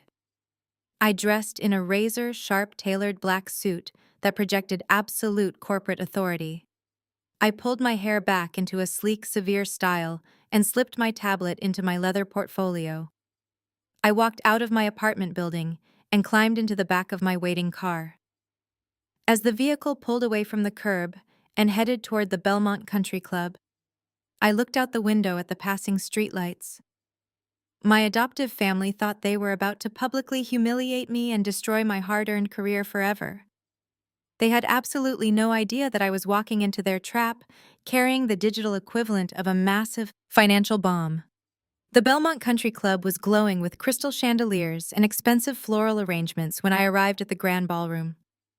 The charity gala was already in full swing, and the room was packed with over 200 of the wealthiest elites in Connecticut. I handed my coat to the attendant and walked gracefully into the massive space. I wore my tailored black suit, projecting absolute confidence and cold corporate authority. Waiters in pristine white tuxedos were weaving through the crowd carrying silver trays of champagne and expensive appetizers. I scanned the room and quickly spotted my corporate table situated perfectly near the front stage. My chief executive officer and several of our top board members were already seated there chatting quietly among themselves. I walked over and greeted them with a warm professional smile, taking my designated seat. They had absolutely no idea that they were about to be treated to the most dramatic theatrical performance my adoptive mother had ever delivered. Barbara had truly outdone herself for this specific occasion. She was wearing a custom imported silk gown that sparkled under the ballroom lights. It was a dress that cost more than most people make in a year, and I knew for an absolute fact that it was paid for by the money Richard had systematically stolen from my grandfather trust fund. She was standing near the stage, surrounded by her usual flock of wealthy socialite friends, holding a glass of wine and playing the role of the generous charity host. Stephanie was standing right next to her, wearing an equally expensive designer outfit, acting like the perfect devoted daughter.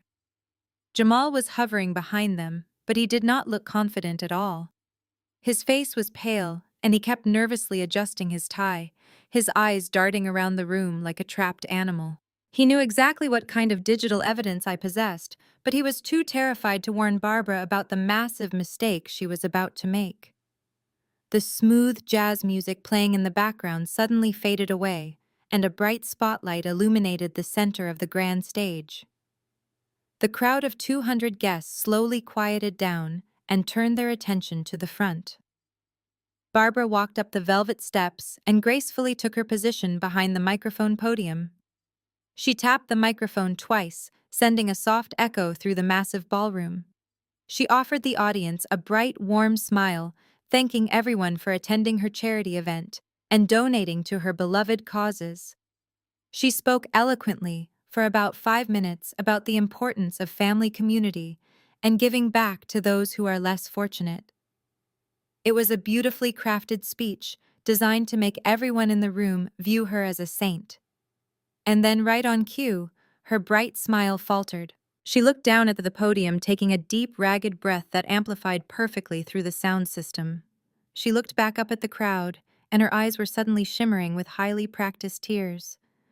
"I am standing before you tonight to talk about charity," she said, her voice trembling with expertly faked emotion. "But tonight, my own heart is completely broken because my own family is experiencing a terrible tragedy, a tragedy caused by someone I took into my home and loved like my very own flesh and blood." A collective gasp rippled through the ballroom. The wealthy guests leaned forward, completely captivated by the sudden scandalous turn of events. Barbara slowly lifted her hand and pointed her manicured finger directly at my table. She pointed right at me, while my chief executive officer and my corporate colleagues watched in absolute stunned silence. "My adopted daughter Rachel is sitting right there," Barbara cried loudly, letting a single dramatic tear roll down her cheek. "We gave her everything. We gave her a beautiful home, an expensive education, and endless love. But she has repaid our kindness with absolute cruelty. Rachel, I am begging you right now in front of our entire community to please stop torturing our family. Please give back the apartment building you illegally stole from us. You manipulated our family holding company and you took the roof right over our heads. We are facing complete financial ruin because of your selfish greed. I beg of you to please return what does not belong to you and leave us alone." The entire ballroom erupted into loud, shocked whispers. Stephanie immediately ran up the steps to the stage and wrapped her arms around Barbara, playing the role of the protective, victimized sister. She grabbed the microphone from her mother. "Rachel, how could you do this to us?" Stephanie yelled, her voice echoing across the silent room. "You locked us out of our own bank accounts and tried to ruin my marriage to Jamal. You are completely destroying our parents. You are a terrible person, and you need to fix this right now." Jamal stood frozen at the bottom of the stage, looking absolutely terrified as he watched the horrible scene unfold. 200 pairs of angry, judgmental eyes turned to stare directly at me. The elite members of the country club were glaring at me with absolute disgust. Women were whispering behind their hands, and men were shaking their heads in sheer disappointment. My boss turned to look at me, his expression completely unreadable, but I could see the serious concern in his eyes. He was the head of a massive cybersecurity firm, and he was currently watching his lead auditor being publicly accused of corporate theft and elder abuse. Barbara had executed her trap perfectly. She had successfully backed me into a massive public corner, hoping the intense social pressure and the threat of losing my lucrative career would force me to surrender immediately. She expected me to run out of the building in tears. She expected me to resign from my job in absolute shame. She expected a complete, total victory. I simply smiled and reached for my tablet. The heavy silence in the grand ballroom felt absolutely suffocating as 200 pairs of eyes remained locked onto me. Barbara was still standing on the brightly lit stage, clutching her chest, while Stephanie glared down at me with an expression of outrage. My chief executive officer sat frozen in his chair. He was waiting to see how his lead cybersecurity auditor would handle a massive public crisis. He expected me to either aggressively defend myself or crumble under the immense social pressure. Instead, I simply picked up my leather portfolio from the table and slowly stood up. I did not yell. I did not cry. I did not even bother to look directly at my adoptive mother. I simply smoothed the front of my tailored black suit and began walking purposefully toward the front of the massive room. The elite guests parted as I made my way down the center aisle. The whispers grew louder and more frantic as I approached the velvet steps of the stage. Barbara took a sudden step backward, her fake tears instantly vanishing as a look of genuine confusion crossed her face. She expected a shouting match from the floor, not a physical approach. I walked right up the steps, my heels clicking sharply against the polished wood. Stephanie tried to step directly into my path, puffing out her chest to block me, but I simply walked right past her without acknowledging her existence. I walked straight over to the professional audio booth, positioned on the far left side of the grand stage. The sound technician looked absolutely terrified as I approached his expensive equipment. I reached down and unplugged the main audio cable connecting Barbara's podium microphone to the massive ballroom speakers. A loud, sharp pop echoed through the room, immediately cutting off the background music and leaving the entire ballroom in absolute dead silence. I opened my leather portfolio and pulled out my digital tablet. I plugged the main audio cable directly into the headphone jack of my device. I looked out over the sea of wealthy socialites and locked eyes directly with my chief executive officer. I gave him a small, reassuring nod. Then I tapped the play button on my screen and turned the master volume dial all the way up. The crisp audio recording from the underground parking garage suddenly blasted through the sound speakers. Jamal's frantic, terrified voice completely filled the massive room. "Rachel, please do not run away." His recorded voice echoed loudly, bouncing off the crystal chandeliers. "I am completely ruined, Rachel. My entire life is a total sham.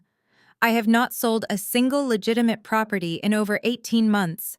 All those luxury mansions I post on social media are just empty staging properties I rent by the hour to look wealthy and successful." A collective gasp erupted from the crowd. Hundreds of wealthy investors and local socialites turned their heads to look directly at Jamal, who was standing near the bottom of the stage. His entire face had drained of all color, leaving him looking like a ghost. But the recording was just getting started, and I let it continue to play flawlessly. "I tried to flip a massive commercial plaza downtown last year," Jamal's voice confessed through the massive speakers, his tone dripping with desperation. "The project completely failed, and I owe private investors over $2 million. If I do not give them a massive cash payment by the end of this month, they are going to hurt me very badly." The room was in a state of shock, but the final and most devastating part of the recording was about to drop. I watched Richard's face turn dark purple as Jamal's recorded voice began spilling their deepest legal secrets to the entire country club. "I know exactly what Richard and Barbara are doing with that court petition," Jamal recorded. Voice boomed across the ballroom. "I know about your grandfather and his $10 million trust fund." Richard forged the trust fund addendum. He paid a notary to backdate the disownment clause, so it would look like your grandfather approved it before he died. "I was standing right there in the home office when they signed the fake papers." Pandemonium broke out in the grand ballroom. The wealthy elites who had just been glaring at me with disgust were now shouting in shock and pulling out their smartphones. Several prominent lawyers and local judges who were attending the charity gala stood up from their tables pointing directly at Richard and Barbara. The pure horror on Barbara's face was truly a masterpiece. Her perfect jaw hung wide open, and her expensive silk gown suddenly looked like a cheap costume. Stephanie let out a piercing shriek and covered her face with her hands, finally realizing her entire fake influencer lifestyle was destroyed in front of her most important peers. But the most satisfying reaction belonged entirely to Jamal. The moment his recorded voice admitted to the forgery and the massive secret debt, his survival instincts finally kicked in. He spun around and sprinted frantically toward the main exit doors of the grand ballroom, pushing past several wealthy guests in a desperate blind panic to escape the massive public humiliation and the inevitable criminal charges. He made it exactly 10 feet before reality caught up with him. The heavy oak doors of the ballroom were suddenly blocked by 4 massive country club security guards wearing dark suits. They stepped forward, crossing their arms and forming an impenetrable human wall. Jamal slammed on his brakes, his expensive shoes sliding loudly against the polished marble floor. He looked wildly around the room, searching for another exit, but he was completely trapped. I stood calmly on the stage, unplugged my tablet from the sound system, and looked down at my completely destroyed adoptive family. The trap had sprung flawlessly, and there was absolutely nowhere left for them to run. The chaotic shouting and frantic whispering in the room slowly began to quiet down as everyone turned their undivided attention back toward the brightly lit stage. The elite guests were completely paralyzed by the shocking audio recording they had just heard. But I was not finished yet. The audio recording had successfully exposed their massive secret financial debt and the forged legal documents, but I needed to permanently dismantle their fake social standing in this wealthy community. I tapped the glowing screen of my digital tablet, closing the audio application and opening my highly secure financial dossier.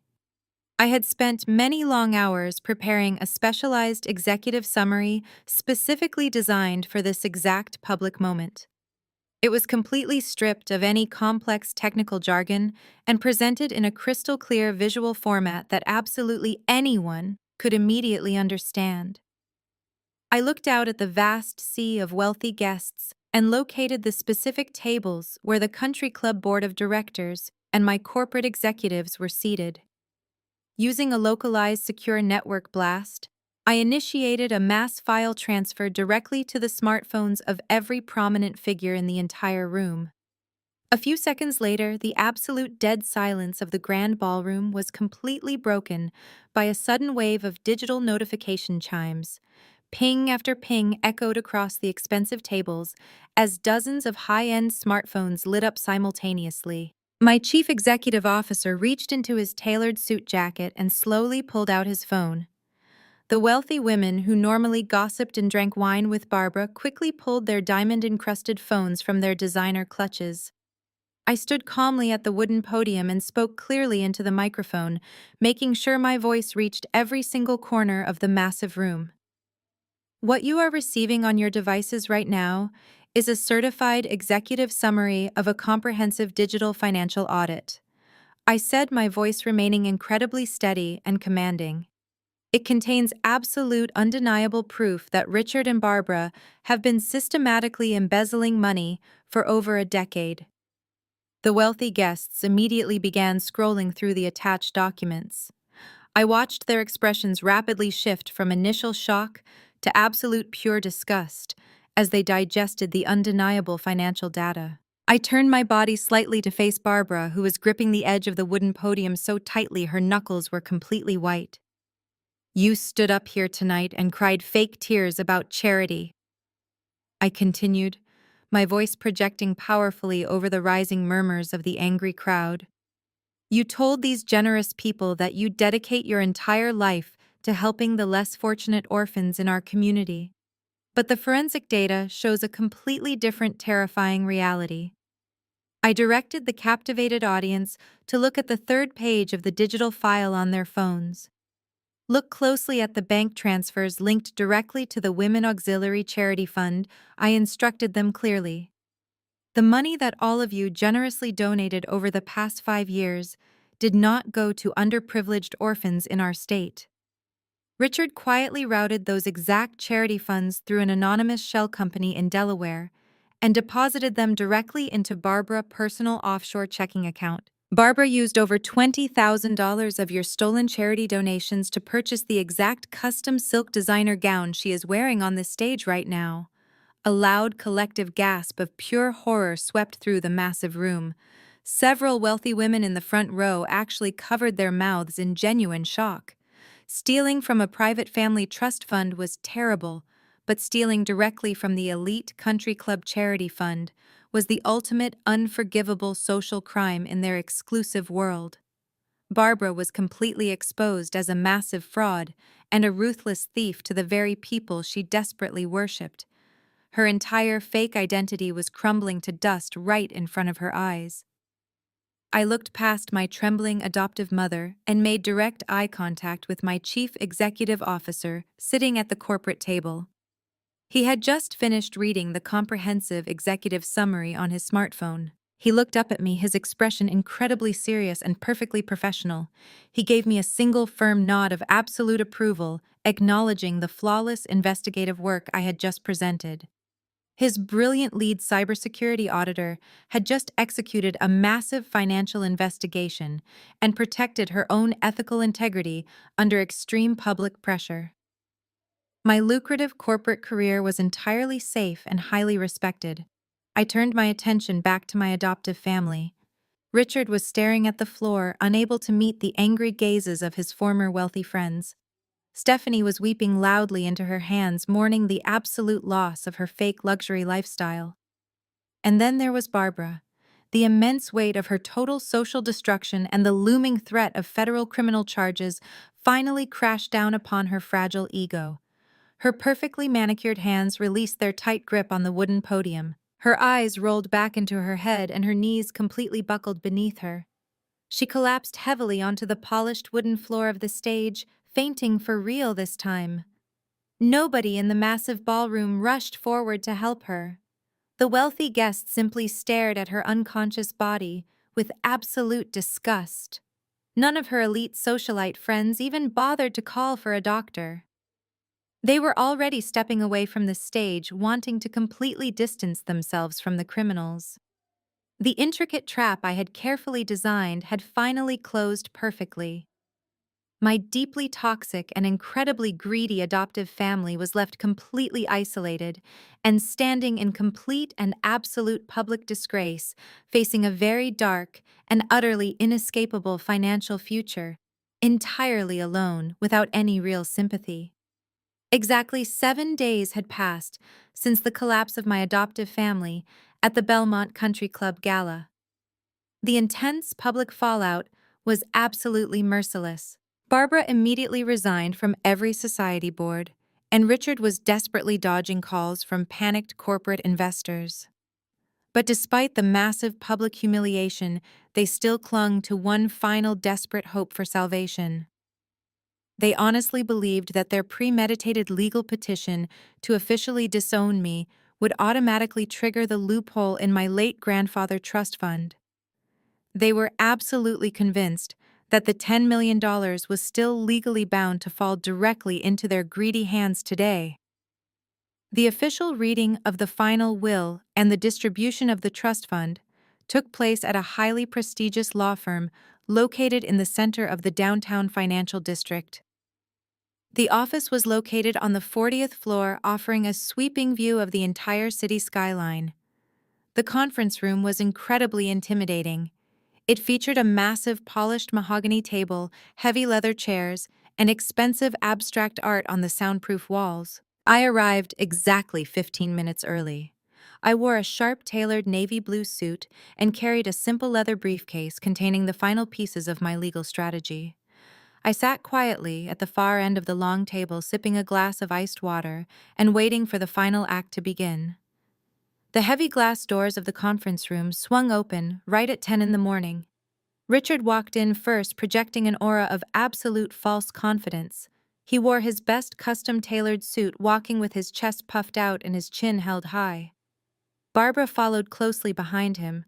She looked physically exhausted, with deep dark circles under her eyes that even her expensive makeup could not completely hide. Yet she still wore a smug, arrogant smirk on her face. Stephanie trailed right behind them, wearing a brand new designer dress and carrying a luxury handbag. Jamal was noticeably absent. He completely vanished after running out of the country club, leaving Stephanie to face his creditors entirely alone. But today, Stephanie acted like a newly minted millionaire, completely ignoring the reality of her crumbling marriage.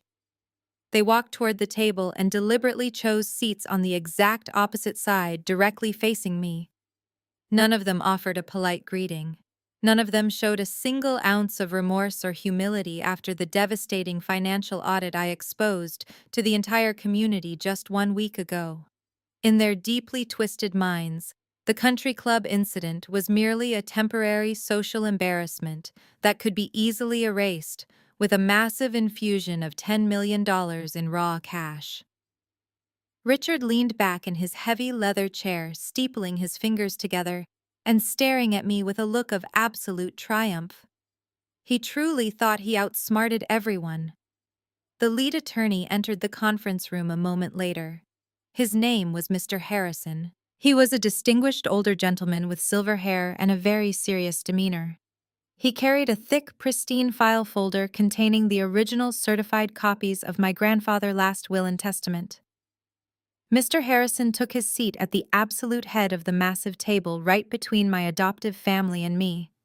He placed the heavy folder down, opened it carefully, and adjusted his reading glasses. He looked up, scanning the room to ensure everyone was present and ready to begin. "Good morning, everyone," Mr. Harrison said, his deep voice echoing in the quiet room. We are gathered here today to formally execute the final directives of the trust fund established by the deceased. As you all know, the primary principal amount currently sits at exactly $10 million. According to the original stipulations set forth in the binding legal documents, this entire sum is to be distributed today upon Rachel's 33rd birthday. Before Mr. Harrison could finish his introductory sentence, Richard slammed his hand flat against the mahogany table, loudly interrupting the esteemed lawyer. Actually, Mr. Harrison, that is no longer legally accurate, Richard announced, his voice dripping with pure arrogance. I have already sent your office the certified legal paperwork from our family attorneys. We have formally and officially filed a binding petition with the state court to completely annul the adoption of Rachel. She is officially no longer recognized as a legal member of our family lineage. Barbara smiled maliciously and nodded her head in agreement. That is absolutely correct, she chimed in, her voice sounding sharp and bitter. She has proven herself to be a completely hostile and dangerous outsider. She is not blood, and she is no longer our daughter in the eyes of the law. Therefore, according to the specific strict language of my late father-in-law trust fund, she automatically forfeits any right to the inheritance. Richard leaned forward, placing his elbows on the table and pointing a commanding finger directly at the lawyer. The terms of the trust are completely ironclad, Richard stated confidently. If a beneficiary is legally removed from the family before the maturation date, their portion is entirely forfeited. Since Rachel is out, the entire $10 million legally defaults to the only remaining recognized grandchild. He reached over and proudly patted Stephanie on the shoulder. My daughter Stephanie is the sole remaining legal heir to the estate. We are done playing these games today. I demand that you process the paperwork and cut the $10 million check directly to Stephanie right now so we can finally leave. Stephanie actually let out a small excited squeal, clapping her hands together like a spoiled child receiving a massive toy. She looked directly across the table at me and offered a mocking, cruel little wave. I did not react. I did not frown or look worried. I just sat perfectly still, maintaining absolute eye contact with her. I knew the exact legal trap they had just proudly stepped into, and the lawyer knew it too. Mr. Harrison broke the silence in the conference room. Richard held his hand out expectantly, waiting for the $10 million check to be handed over to Stephanie. But Mr. Harrison slowly lowered his reading glasses and looked directly at Richard. Mr. Vance, I must remind you that this is a formal legal proceeding and not a retail transaction. Mr. Harrison stated, his voice echoing clearly. You have filed a petition to annul the adoption. However, the execution of this trust fund requires the formal acknowledgement of all involved parties. Rachel has the absolute legal right to present her own documentation before any final financial distributions are authorized by this office. Richard scoffed loudly, leaning back and rolling his eyes. Fine, Richard muttered, waving his hand in my general direction. Let her show whatever fake documents she managed to print out this morning. It does not change the fact that she is not my biological daughter, and she is officially out of this family. Get it over with so we can go to the bank right now. Barbara let out a dramatic sigh, looking at her gold watch. Stephanie smirked at me, confident that her newfound wealth was fully secured. I did not show a single trace of anger or fear. I clicked the golden latches of my briefcase open.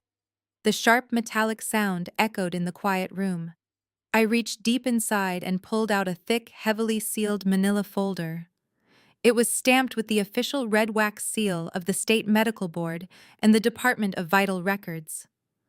I placed the heavy file onto the mahogany table and smoothly slid it across the long surface. It glided, stopping directly in front of Mr. Harrison. The lawyer looked down at the sealed folder, his professional curiosity clearly piqued by the government markings. He picked up his silver letter opener and sliced cleanly through the thick red wax seal. The entire room was dead silent as he pulled out the stack of crisp official documents. Richard and Barbara watched him closely, their arrogant smiles slowly fading. Mr. Harrison read the first page carefully, his eyes scanning the dense medical text. I watched his eyebrows slowly rise in genuine, complete surprise. He placed the document down and looked at the second one, running his finger along the raised official watermark to verify its authenticity. He cleared his throat, taking a deep breath before looking up at Richard. Mr. Vance, the documents presented here are highly sensitive and completely verified by the state, Mr. Harrison announced. I have in my hands a certified forensic DNA test and an original unsealed birth certificate dating back exactly 33 years. Richard frowned heavily, leaning forward defensively. What does her birth certificate have to do with anything? Richard demanded, his voice rising with sudden nervous irritation. She was an abandoned orphan we picked up from a state agency. Her medical records mean absolutely nothing in this room today. I finally broke my silence, looking directly into Richard's panicked eyes. That is the absolute greatest lie you ever told, Richard. I said, my voice completely calm, but carrying the sharp edge of a razor.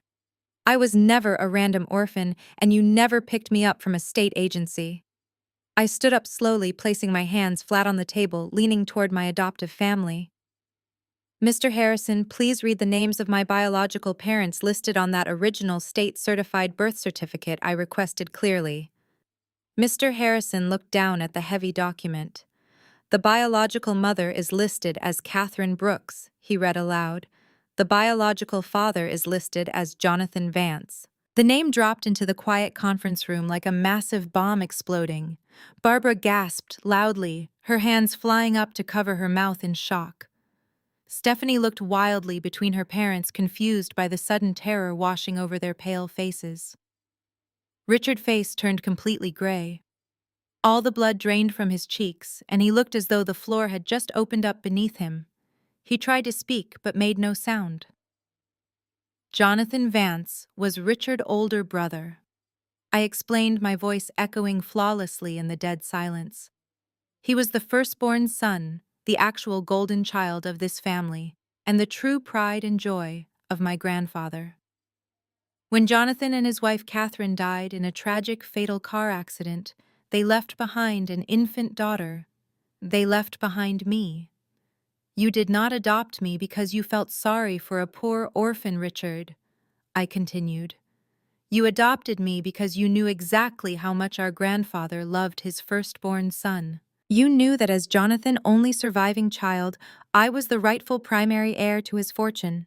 By officially adopting me, Richard had intentionally legally buried my true biological lineage. He legally changed my status from his powerful niece to his dependent adopted daughter, forcing me into a position of absolute subservience. He manipulated the narrative so he could maintain complete total control over the immense wealth that was actually destined for me. You thought you could hide my true bloodline forever, treat me like absolute garbage, and then publicly disown me to steal the final $10 million. But you completely forgot that blood leaves a permanent, undeniable scientific trace. You filed a massive public court petition claiming that I do not share your family blood. You swore under penalty of perjury that I am not a biological Vance.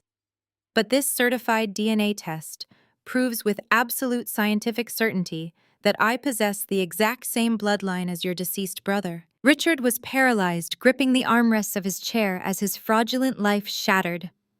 Barbara was hyperventilating quietly, completely unable to process the massive scandal. Stephanie was crying again, finally realizing the money was gone. I looked down at Richard, feeling an absolute profound victory. The elaborate prison he built for me was finally destroyed, and the key was my own actual blood. The heavy silence in the room was finally broken by Mr. Harrison. He carefully placed the certified medical file down on the polished mahogany table and picked up the original copy of my grandfather's last will and testament. The revelation of my true bloodline had completely paralyzed my adoptive family. Richard was staring blankly at the wall, his mind completely shattered by the absolute destruction of his lifelong lie. Barbara was gripping the edge of the table, her knuckles completely white as she struggled to breathe.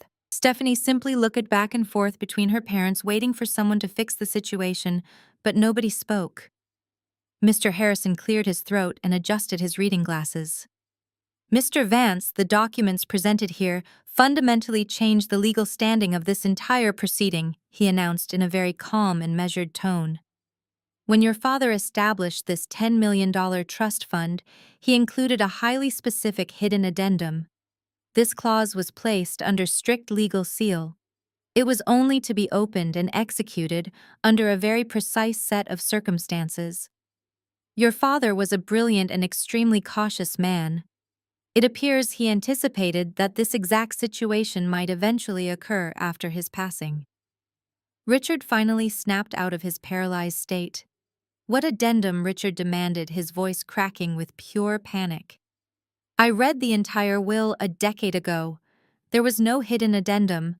You cannot just invent new rules to steal my family money. Mr. Harrison ignored Richard's outburst and turned to the final sealed page of the heavy document. He broke the vintage wax seal of the final page and laid it flat on the table. Your father explicitly demanded that this clause remain completely hidden from you, Mr. Vance, the lawyer explained slowly. He knew exactly what kind of man you were. He knew you deeply resented your older brother Jonathan, and he feared you would eventually take that bitter resentment out on his only surviving child. So he laid a legal trap to protect Rachel and ensure her future was completely secure. Mr. Harrison looked down at the aged paper and began to read the final directive of my grandfather. It is the absolute and final wish of this estate that Rachel Vance receives her rightful equal share of the trust fund. The lawyer read, his voice carrying absolute authority. However, should Richard Vance ever attempt to legally disown Rachel, or should he ever fail his fiduciary duties as the primary manager of the family holding company, he immediately and permanently forfeits all rights to this estate. The words hung in the air like a heavy execution sentence. Richard's face completely drained of any remaining color. He slumped back into his heavy leather chair, realizing the massive, unchangeable mistake he had just made. By trying to completely destroy my life, he had actually activated the exact mechanism designed to destroy his own. Mr. Harrison looked directly at Richard over the rim of his glasses. You stood in a public country club just a few days ago and proudly declared that Rachel was not your daughter, Mr. Harrison stated firmly. Furthermore, you officially filed a petition with the state court this week to legally annul her adoption and remove her from your family lineage. By initiating that legal disownment, you have officially triggered the forfeiture clause set by your late father. But the absolute legal destruction did not stop there.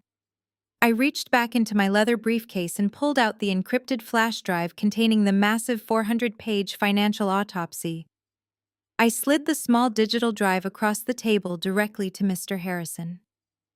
My grandfather also explicitly mentioned failing fiduciary duties, I said, looking directly at Richard. I have spent the last few days conducting a massive digital forensic audit of the family holding company. That drive contains undeniable certified proof that Richard has been actively embezzling money from this exact trust fund for an entire decade. He used anonymous offshore shell companies to steal over $5 million to fund Barbara's luxury lifestyle and pay for Stephanie's massive shopping debts. Mr. Harrison placed his hand firmly over the flash drive. Embezzlement is a severe federal crime and a total violation of all fiduciary duties, the lawyer confirmed gravely.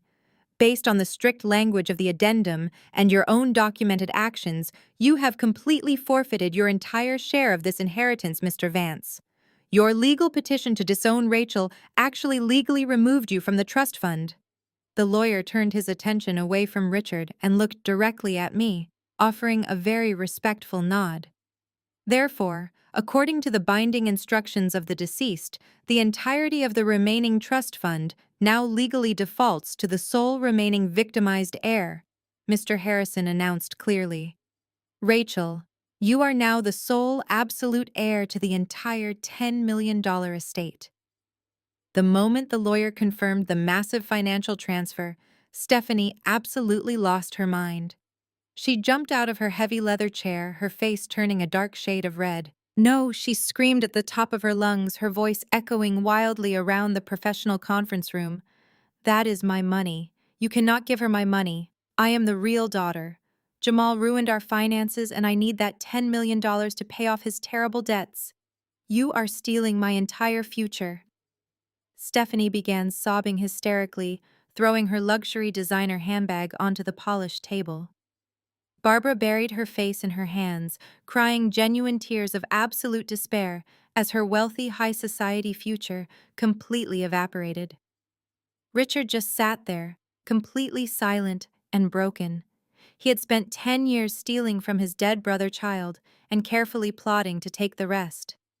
But his immense blinding greed had forced him to step directly into my grandfather's final trap. I sat calmly at the far end of the long mahogany table, watching my deeply toxic adoptive family completely collapse in absolute total ruin. The days following the boardroom meeting moved with a swift and brutal efficiency that only the federal legal system can provide when handed an airtight dossier. I did not simply walk away with my inheritance and leave them alone. I immediately filed a massive civil embezzlement lawsuit against Richard and handed all 400 pages of forensic evidence over to the federal authorities. Because the evidence of his offshore shell companies and fraudulent wire transfers was so undeniable, the presiding judge did not hesitate. Within 48 hours, a mandatory injunction was issued to completely freeze every financial asset connected to the family holding company and Richard's personal name. I was sitting at my desk when my attorney called to confirm that the bank accounts were locked. Barbara went to her luxury spa that morning completely unaware of the legal avalanche that had just crushed them. When she tried to hand the receptionist her platinum credit card to pay for her treatments, it was instantly declined. She tried 3 different cards, and every single one was completely frozen by the federal government. The sheer panic she must have felt in that high-end lobby, surrounded by wealthy peers, was exactly the public humiliation she had tried to force on me. But a declined card at a spa was nothing compared to what happened the following afternoon. Richard and Barbara lived in a highly exclusive gated community where public image was the most important currency. They had spent years projecting an image of untouchable wealth. That entire curated illusion was violently shattered in broad daylight for the neighborhood to witness. I received a text message from a former neighbor who was thrilled to share the scandalous gossip. 2 massive tow trucks had loudly pulled into Richard's perfectly manicured circular driveway right in the middle of the afternoon. The repossession agents did not knock politely or ask for permission. They simply hooked up the heavy metal chains to Richard's vintage sports car and Barbara's luxury sedan. The grinding noise of the tow truck winches echoed loudly through the quiet street, drawing the immediate attention of every wealthy neighbor. Barbara actually ran out the front door of her estate wearing her silk bathrobe, screaming frantically at the repossession agents to stop. She demanded they release the vehicles, claiming there was a minor banking error. But the agents ignored her dramatic crying and handed Richard a formal notice of repossession. The bank had immediately recalled the vehicle loans the second the asset freeze hit their system. The neighbors who had previously sent me hateful text messages during Barbara Fake's smear campaign were now standing on their lawns, openly recording the humiliating repossession on their smartphones. The mighty family was publicly stripped of their fake wealth in the most embarrassing way possible. While Richard and Barbara were watching their luxury cars get dragged down the street, Jamal and Stephanie were facing a much darker reality. Jamal had proudly boasted in the underground parking garage that he owed over $2 million to dangerous private investors. Without the stolen trust fund money to cover his massive secret debts, and without the family holding company to use as collateral, his entire fraudulent real estate empire instantly vaporized into thin air. The private investors did not simply send polite collection letters. They immediately filed a massive multi-million-dollar fraud lawsuit against Jamal, completely exposing his fake business practices to the entire state. The local news stations actually picked up the scandalous story, broadcasting the exact details of how Jamal repeatedly used rented staging mansions to scam wealthy investors. Stephanie was completely horrified to finally discover that her entire perfect influencer lifestyle was built on a massive mountain of illegal debt. The designer bags, the luxury vacations, and the constant shopping sprees were all funded by stolen money and fraudulent loans.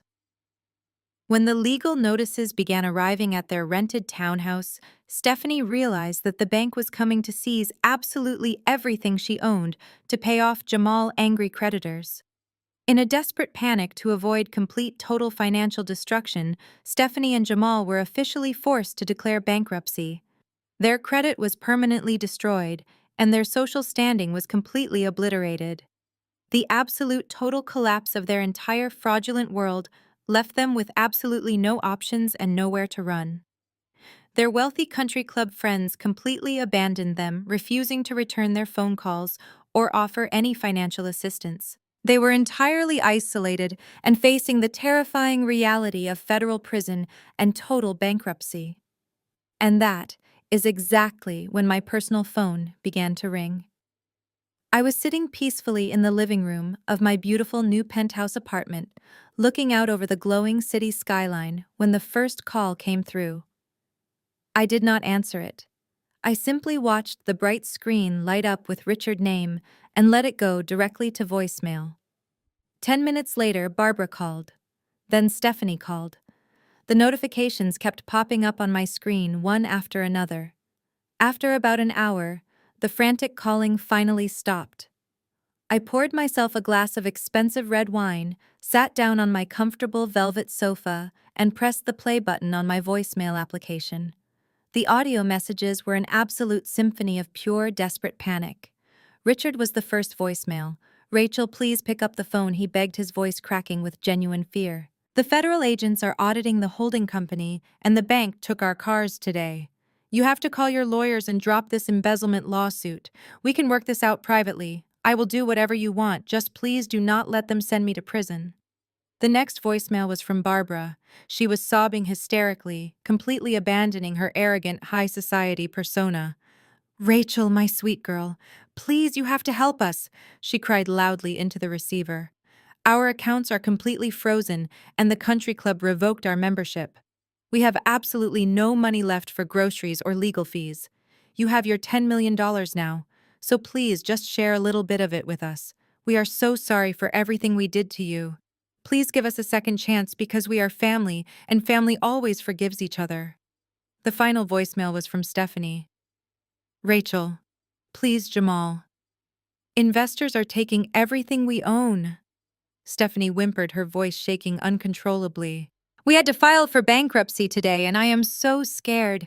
You cannot just leave us like this. You are my sister, and you are supposed to protect me. Please call me back." I sat quietly in my beautiful, peaceful apartment, listening to the very people who had ruthlessly tried to destroy my entire life, now begging me for salvation. They had publicly disowned me, tried to steal my inheritance, and attempted to ruin my career. But the moment they faced the brutal consequences of their own actions, they desperately tried to play the family card. I took a slow sip of my red wine and smiled. I did not feel a single ounce of guilt or pity. I simply deleted every single voicemail and permanently blocked their phone numbers. 6 months have passed rapidly since that incredibly satisfying evening in my apartment. I am currently sitting in a heavy leather executive chair behind a massive custom glass desk. I am looking out through the floor-to-ceiling windows of my brand new corner office. The view of the downtown city skyline is absolutely breathtaking from the 50th floor. When Mr. Harrison officially transferred the $10 million trust fund into my personal accounts, I did not go on a massive shopping spree. I did not buy useless designer clothes or luxury sports cars to impress people I secretly hated. Instead, I used my grandfather's legacy to build something genuinely meaningful and completely secure. I took the massive capital and officially launched my very own elite cybersecurity firm. My new company specializes in deep financial forensic auditing and corporate data protection for high-net-worth clients. Because of my flawless track record and the highly publicized dismantling of Richard's fraudulent real estate holding company, my firm secured 3 massive corporate contracts in our very first month of operation. I now employ a dedicated team of 20 brilliant security analysts, and we are actively expanding our digital operations across the entire state. I finally possess the ultimate freedom to dictate my own professional future, without anyone holding my basic housing or my financial security hostage ever again. Building my own successful company also gave me a lot of quiet time to deeply reflect on the true concept of family. For 33 years, I was conditioned to believe that family meant absolute unconditional loyalty, no matter how terribly they treated me behind closed doors. I was taught that because Richard and Barbara took me in, I owed them an unpayable debt of endless gratitude. But the scientific reality of my biological connection to my father, Jonathan Vance, completely shattered that toxic illusion. Blood biology does not grant someone a free pass to abuse you, manipulate you, or steal your entire future. True family is an active daily choice. It is found in the people who celebrate your success, instead of secretly trying to sabotage it. It is found in the professional mentors who guide you and the loyal friends who stand beside you when things get difficult. I have spent the last 6 months building my own chosen family. I surround myself with brilliant professionals who respect my strict personal boundaries and highly value my actual technical skills. I no longer waste a single ounce of my valuable energy trying to earn the conditional approval of people who only viewed me as a convenient financial asset. The deep emotional wounds they constantly inflicted on me during my lonely childhood have slowly transformed into my absolute greatest armor. Their relentless daily cruelty taught me exactly how to be completely self-reliant and incredibly observant. Their massive financial greed taught me the absolute critical importance of securing my own total independence. I would never choose to repeat the painful, traumatic events of my past, but I am undeniably grateful for the immense, unshakable strength it ultimately gave me. Today, I woke up in my beautiful penthouse apartment, completely free from their toxic control. I drove to my amazing office, knowing that I built this incredible reality with my own 2 hands and my own brilliant mind. My grandfather would be incredibly proud to see his hard-earned legacy being used to establish a legitimate, honest empire. The dark shadow of my adoptive family has been permanently erased by the bright light of my own massive success. Sometimes you have to let the entire fake foundation crumble to the ground before you can build a genuine castle.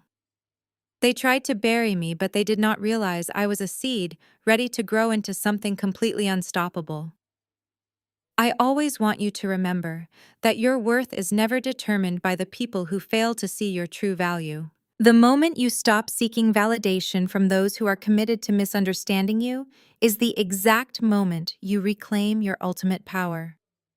My journey from being a silent victim in a massive house of lies to becoming a powerful chief executive officer is absolute proof that your traumatic past does not dictate your magnificent future. You have the absolute right to demand basic respect and walk away from anyone who refuses to give it to you. Protect your own peace always, because it is your most valuable asset. Never, ever apologize for protecting yourself. Have you ever had to use the cold, hard truth to destroy a toxic family lies? Tell me your story in the comments.